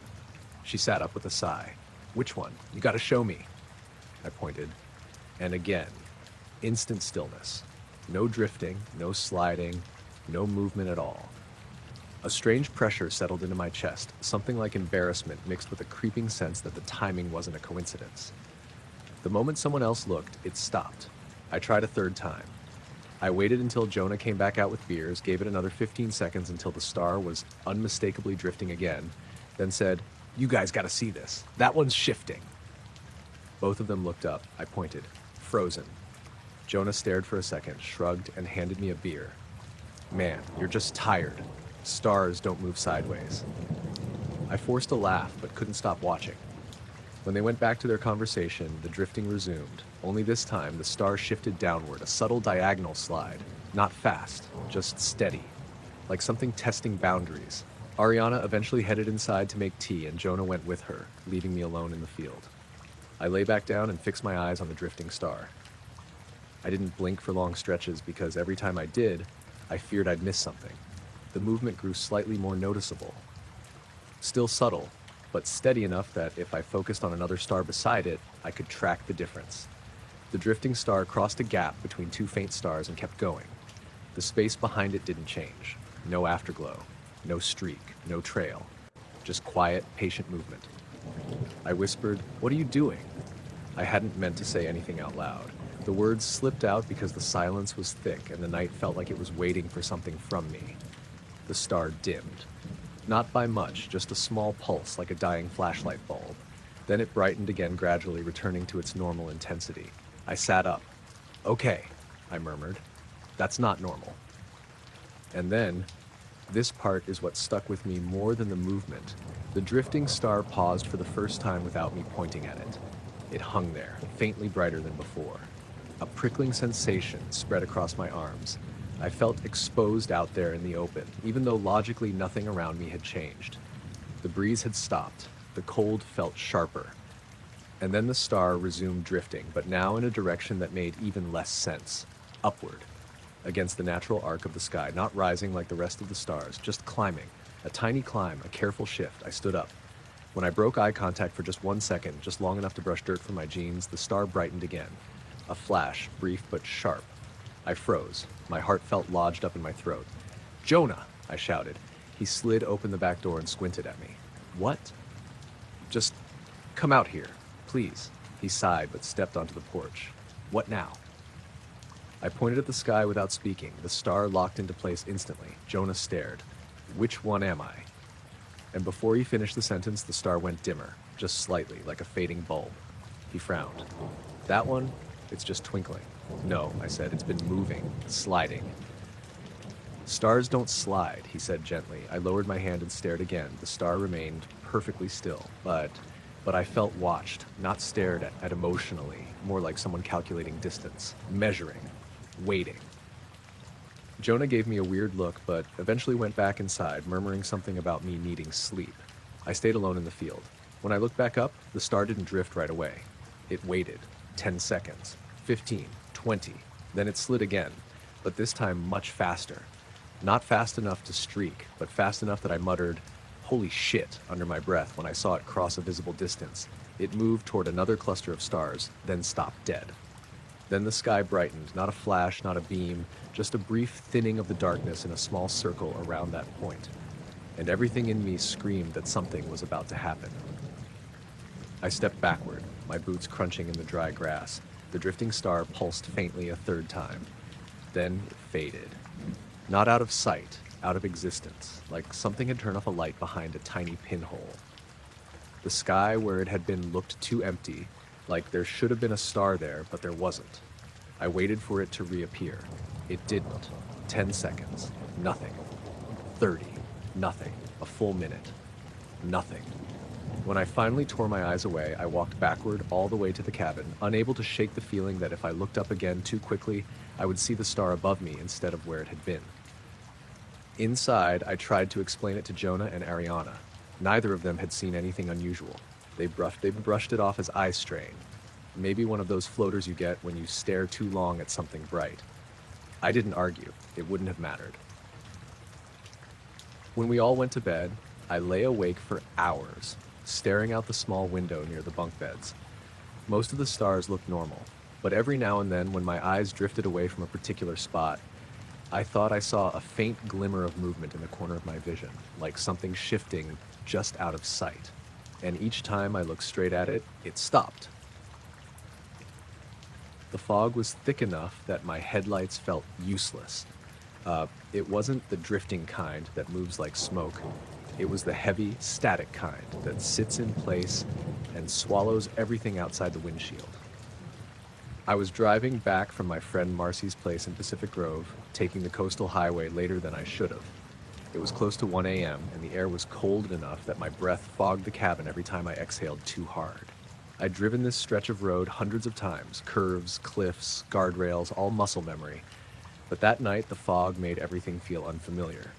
Shapes appeared out of nowhere and vanished before I reached them. The white lines seemed to float instead of sit on asphalt. Even the sound of the engine felt muffled. About 10 miles south of town, the fog shifted. Not cleared. Shifted.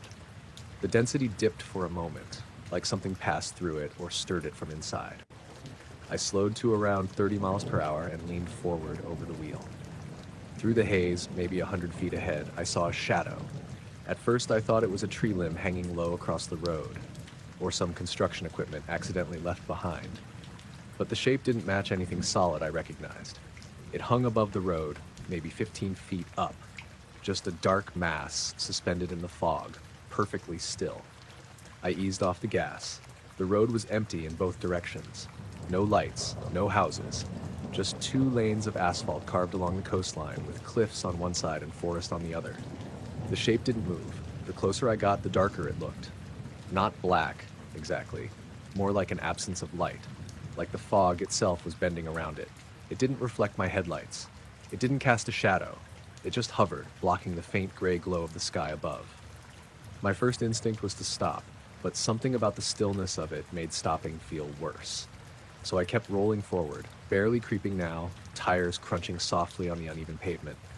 My heart was beating way too hard for how slow the truck was moving. Every breath felt shallow. I remember gripping the wheel tighter without realizing it. When I reached the exact spot where the shape had been hovering, the fog cleared. Instantly. Not gradually. Not thinning. It was like someone flipped a switch. 1 second I was driving through dense white haze, and the next the air around me was perfectly clear. I could see the trees, the cliff edge, the sky. Stars even, faint ones, but visible. And the shape was gone. There was no sign anything had ever been there. No branches, no debris, nothing disturbed on the road. I slowed to a stop anyway and rolled down the window. The air was completely still. No wind, no surf noise from below, even though I knew the cliffs dropped to the ocean on the west side. Everything felt paused. Then, behind me, the fog closed again. I watched it through the rearview mirror, like a wall pulling itself back together. Dense, pale, completely opaque. I looked forward. Clear. I stepped on the gas again, moving slowly, unable to shake the feeling I was being funneled through some corridor created by whatever I just passed. My hands were shaking now. Not violently, but enough that I noticed. For about a mile, the road stayed clear ahead and sealed behind. The fog wall followed at a distance, but no matter how fast or slow I went, it stayed the same space behind me. It didn't catch up. It didn't fall away, it just followed. I kept glancing at it in the mirror, checking to see if anything moved inside it. I thought I saw faint shifting once, like a darker patch drifting across the pale density. But every time I blinked, it disappeared. About 5 minutes later, the fog started thinning ahead again, this time gently. The road looked normal, trees on the left, cliffs on the right, nothing strange. Then the dashboard lights flickered, just a single pulse, dim, bright, dim. The engine didn't stutter, but the radio crackled, even though it had been off. My phone, plugged into the charger, vibrated once without receiving any notification. I didn't like the timing of any of that. When I looked back at the mirror again, the fog wall was gone. Completely gone. The air behind me was empty and clear, and I hadn't seen or heard it dissipate. I drove faster than I meant to for the next several miles, mostly out of instinct. Every few seconds, I checked the sky in case another shadow was hanging above the road. But the sky stayed normal. Too normal.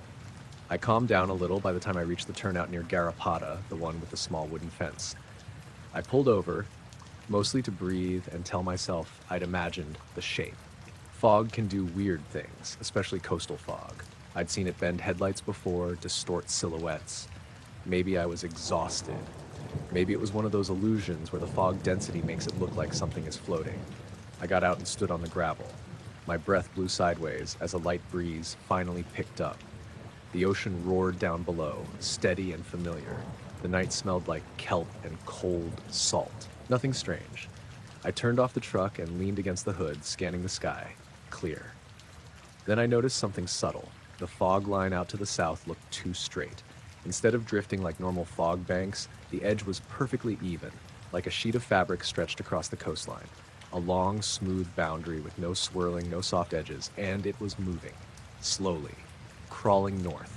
Not rolling like fog does. Sliding.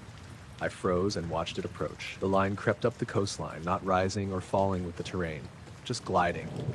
Then it stopped. Perfectly.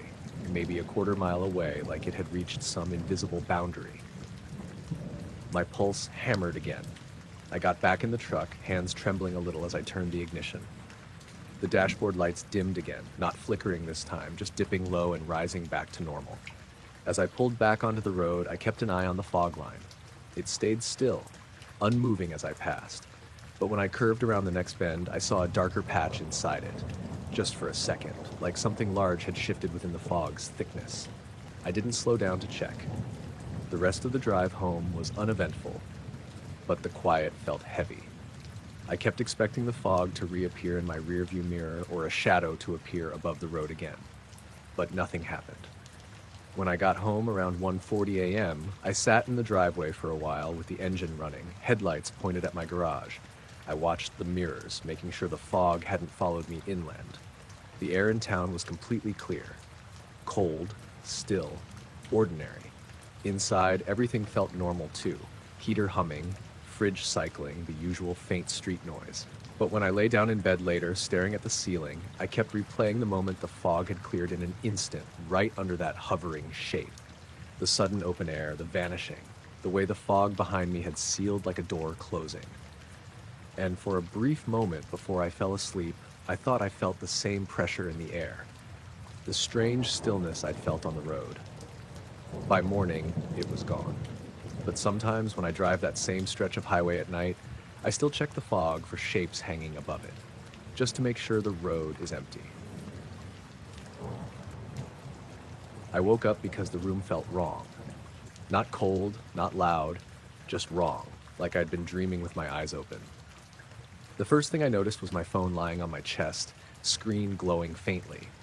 I never fall asleep with it in bed. I usually plug it in across the room so I don't doom scroll half the night, but there it was, warm against my shirt like it had been on for a while. When I picked it up, the camera app was open, front-facing. I blinked a few times, trying to piece together if I'd accidentally grabbed it in my sleep, but the position didn't make sense. It wasn't under my hand or near the pillow. It was centered on my chest like someone had set it there. I hit the gallery button. Gallery button. There was a new photo from 3:17 a.m. It wasn't of me or the bed. It was angled upward, toward the ceiling in the far corner of my room. The image wasn't bright, but in the corner near the molding was a small, hazy glow. Not a reflection or light leak, just a faint, round patch of pale white, maybe the size of a tennis ball. I stared at it, waiting for something in the image to click. Maybe a car passing outside had cast light through the blinds. Maybe my clock display had reflected off something, but nothing matched the angle. The glow floated in empty air. I lowered the phone and looked at the ceiling. Nothing. Just the usual shadows cast by the streetlight through the blinds. I checked the time, 3:24 a.m. Only 7 minutes had passed since the photo was taken. I sat up slowly, listening to the quiet. My house in Rio Vista was usually alive with small sounds, AC humming, the fridge clicking, pipes settling, but that night everything felt muted, like the walls were thicker. I took another look at the photo, zooming in until the pixels blurred. The glow didn't have edges. It didn't brighten anything around it. It was almost like fog, but fog doesn't hang in perfect round patches indoors. I turned the camera to the same corner and aimed the phone. Nothing showed, just the beige ceiling and a darker patch where the walls met. I got out of bed, my legs prickling with that half-asleep numbness, and walked to the corner. I reached up and touched the ceiling. Cool, solid, normal. No drafts, no warmth, no discoloration. When I stepped back, the floor creaked under me, an ordinary sound, but in that silence, it felt too loud. I checked the rest of the house. The hall was dark. The bathroom door was half open the way I'd left it. The kitchen light I usually kept on as a nightlight was flickering very slightly, like the bulb was struggling. I flipped the switch off, then on again. The flicker stopped, but the quiet didn't. Back in the bedroom, I sat at the edge of the bed and tried to remember my dream, if I'd even been dreaming before waking up. All I could recall was a pressure on my chest, something heavy or warm. I'd chalked it up to my blanket bunching up, but the more I thought about it, the more it didn't line up. I went into my phone settings to check the battery usage. Sure enough, the camera app had been running for 7 minutes. The photo was taken at the beginning of that. Something had woken the phone, unlocked it, opened the camera, and taken a picture. The unlock logs showed it had recognized my face, except my face wasn't in the frame. I tried to laugh at myself, but it came out shaky. I put the phone screen down on the nightstand and turned off the lamp. When I lay back down, the room felt heavier than before. I tried breathing through it, telling myself it was nothing, just a glitch. Maybe my face had partially triggered the sensor somehow. I almost fell asleep again when something in the hallway made a soft tapping sound. Not a footstep, not a pipe, more like a fingertip brushing the wall. I held my breath, listening. Silence. Then another tap, slightly closer, like it was near the doorframe now. I reached over and grabbed the phone, turning on the screen. The sudden light felt blinding. My finger hovered over the flashlight icon, but I didn't tap it yet. I strained to hear anything in the hallway, but the silence after those taps was so complete it felt intentional. I slid quietly out of bed and walked to the door. The floorboards groaned under me. When I pulled the door open, the hallway looked ordinary. Dim light from the street lamp slipping through the living room blinds, everything still. I flicked on the hall light. The brightness didn't reveal anything, but it made something else obvious. The air in that hallway felt ever so slightly warmer, like someone had been standing there not long before. I checked every room, living room, kitchen, bathroom, pantry, nothing. But the longer I stood there, the more a faint ringing started building in my ears, like the hum of electronics, except I couldn't find the source. I went back to the bedroom. The ringing faded when I stepped inside, replaced by that thick quiet again. I grabbed the phone from the nightstand. The camera app was open again. I hadn't touched it. The lens was facing outward, like someone had been holding the phone and lowering it just before I picked it up. The screen showed black, my hand covering it when I grabbed the phone, but the open app wasn't from muscle memory. I knew I hadn't opened it. My thumb trembled a little as I backed out of the camera and returned to the gallery. A second new photo had appeared, taken at 3:31 a.m. The angle was different from the first. This one was angled slightly downward toward my bed. It showed the mattress, the blanket, the shadow of my head on the pillow, taken from maybe 5 or 6 feet away, like someone had stood at the foot of the bed holding the phone. I hadn't been out of bed at 3:31, and my phone had been on the nightstand. There was nothing unusual in the photo except for one thing. The same faint glow from the first image was visible again, this time near the right side of the frame, as if it had drifted across the room. I dropped the phone onto the blanket and backed up until I hit the wall. My breathing sounded too loud. The rest of the room was silent. My first instinct was to leave. Just grab my keys, walk outside, sit in the truck until sunrise. But stepping into that hallway again felt like stepping into a space where something had already been. Instead, I switched on every light in the room, all 3 lamps and the overhead. The shadows dissolved, but the tension didn't. I picked the phone back up, forcing myself to zoom in on the second photo. The glow looked more defined. Not a shape exactly, just a sharper boundary. I could almost make out a gradient, like it had depth. I backed out of the photo and checked the camera again. I didn't take another picture, but I pointed the lens at the same corner where the glow had appeared. Nothing. Then the phone vibrated in my hand. No notification, no call, just a single buzz like the kind you get when a device recognizes your face. Except the screen was already on, already active, and I wasn't holding it in front of me. I lowered the phone slowly. The buzzing stopped. I stood there for a long time, too afraid to turn off the lights, too afraid to lie back down. Sometime near dawn, the exhaustion finally hit hard enough that I sat at the foot of the bed with my back to the wall, phone in hand, eyes half open. No new photos appeared. No hum returned. No tapping. When the sun came through the blinds, the house felt normal again. The fridge clicked on. A neighbor's car started outside. The birds were loud. I checked the photos in daylight to make sure I hadn't imagined anything. Both were still there. Both showed the glow. I deleted them, not because I thought it would help, but because I didn't want to look at them anymore. But sometimes late at night, when the house is too quiet, I wake up and check my phone right away without even thinking, just to make sure the camera isn't open and that there aren't any new photos I don't remember taking.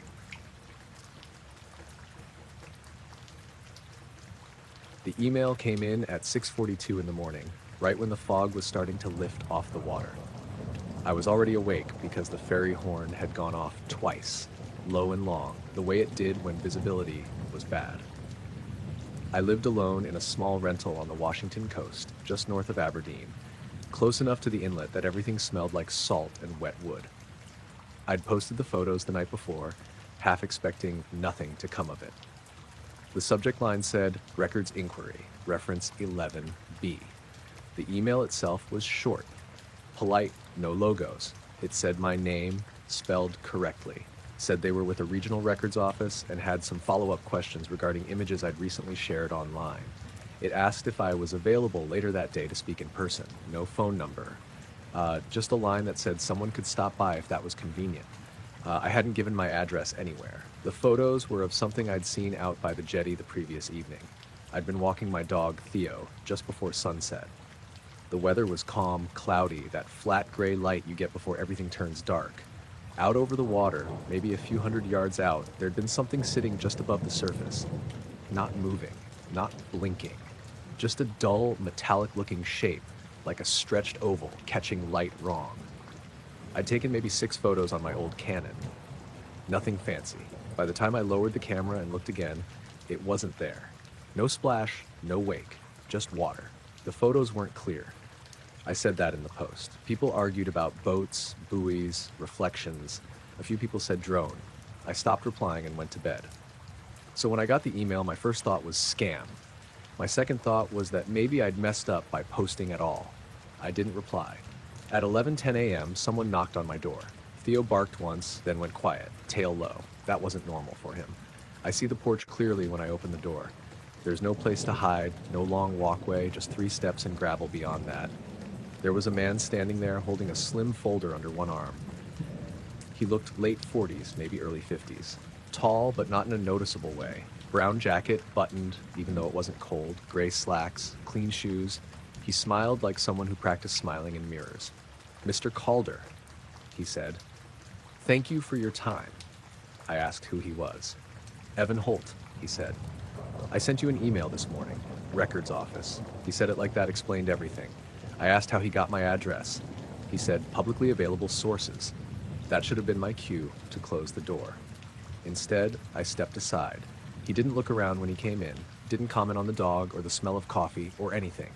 He stood where I indicated and waited. He asked about the photos. I told him what I'd seen, same as I'd written. Shape over the water. Still. Gone. He nodded at specific points, asked what direction I'd been facing, asked what time the ferry passed, asked whether the tide had been coming in or going out. I didn't remember mentioning the tide anywhere.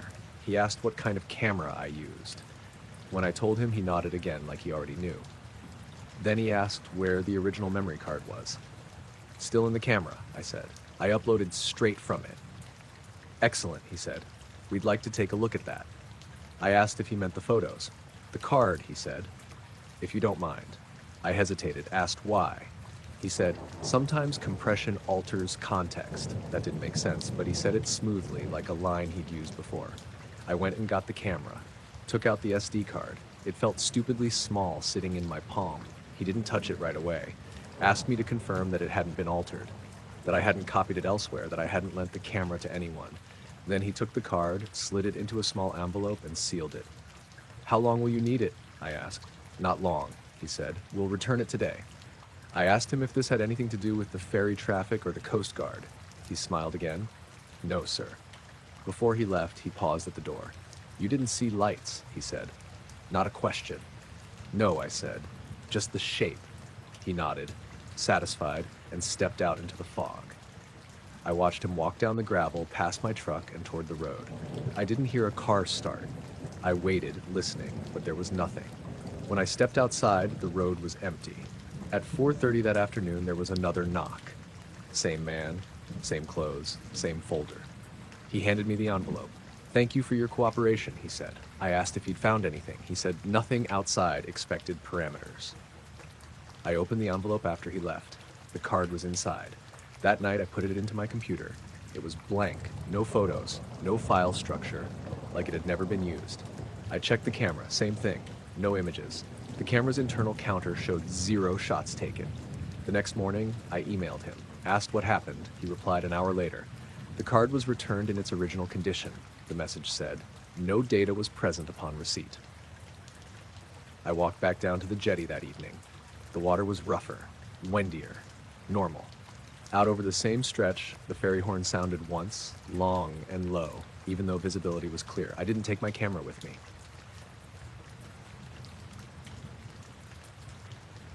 I noticed the first porch light go out when I was halfway up Alder Street. It was a chilly March night, clear enough that you could see the thin clouds drifting over the neighborhood, but cold enough that I had my hands shoved into the pockets of my hoodie. I'd stayed late at my friend Mason's place watching some documentary he wanted me to see, and by the time I started heading home, it was close to 1 a.m. The streets in our neighborhood were always dead at that hour. Just rows of single-story houses, parked cars, and the occasional cat slipping between yards. The lights along Alder weren't fancy, just those small yellow porch bulbs people leave on so their front steps aren't pitch black. The first one, the house with the trimmed hedges and the busted mailbox, flickered once. I thought maybe the bulb was dying. Then it clicked off completely. I kept walking, not thinking much of it, until the next house's porch light flickered too. Then it went out. One house down, same thing. A flutter of dim yellow, then darkness. At first, I honestly thought it was some kind of neighborhood power dip, but if that were the case, the streetlights should have gone out too. They didn't. They stayed solid and steady, humming the way they always did. Only the porch lights, one after another, switched off as I approached. I slowed down without meaning to. The sound of my footsteps on the sidewalk suddenly felt loud, like the night had thickened around me. I looked behind me, checking if maybe some raccoon or stray dog was triggering motion sensors or something stupid like that, but the houses behind me stayed dark. Nothing was moving. When I turned forward again, the next light in line, 2 houses ahead, blinked and died. I stopped completely. I don't know how long I stood there, listening.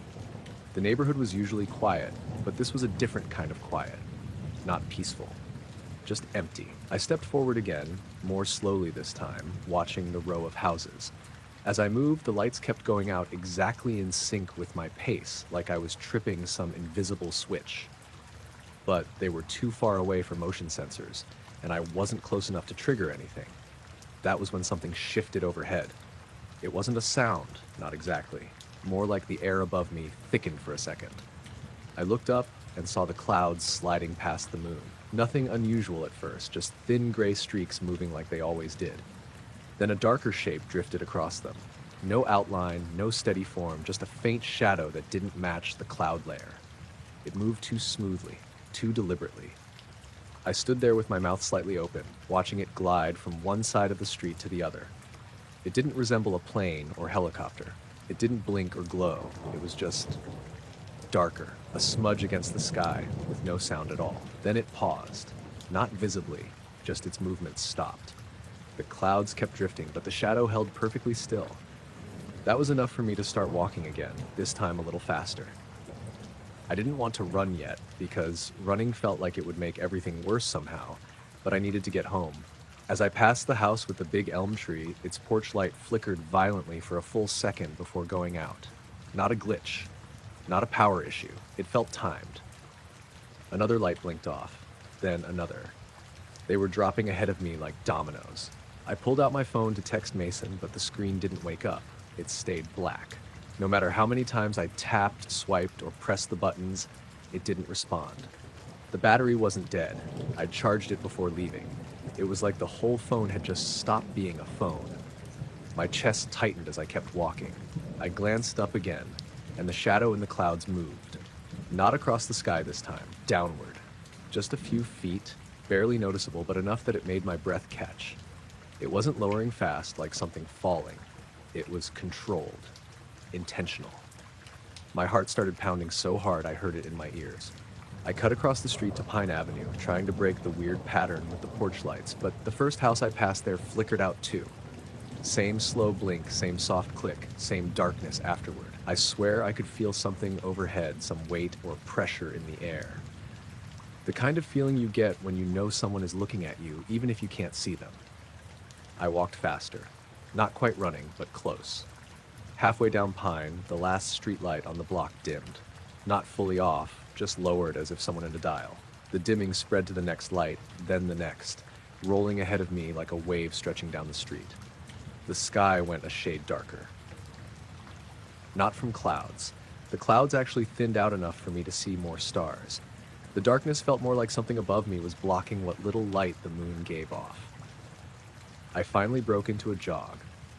The house at the corner of Pine and Willow was mine. Brown siding, lopsided fence, motion light that never worked right. I could see it from halfway up the block, the faint glow of my living room TV flickering inside because I'd left it on for background noise. But the moment I stepped within a certain distance, maybe 30 feet, the porch bulb made a tiny buzzing sound and shut off. The whole front of my house went dark. That was the moment panic finally hit me. I sprinted the last stretch, almost tripping over the uneven concrete near my driveway. I didn't look up again. I didn't need to. The air pressed down on me like a heavy blanket, thick enough that it made my ears feel clogged. I reached the door, grabbed the handle, and nearly dropped my keys trying to unlock it. My hands were shaking hard enough that I had to steady them against the siding. When the door finally swung open, warm air spilled out.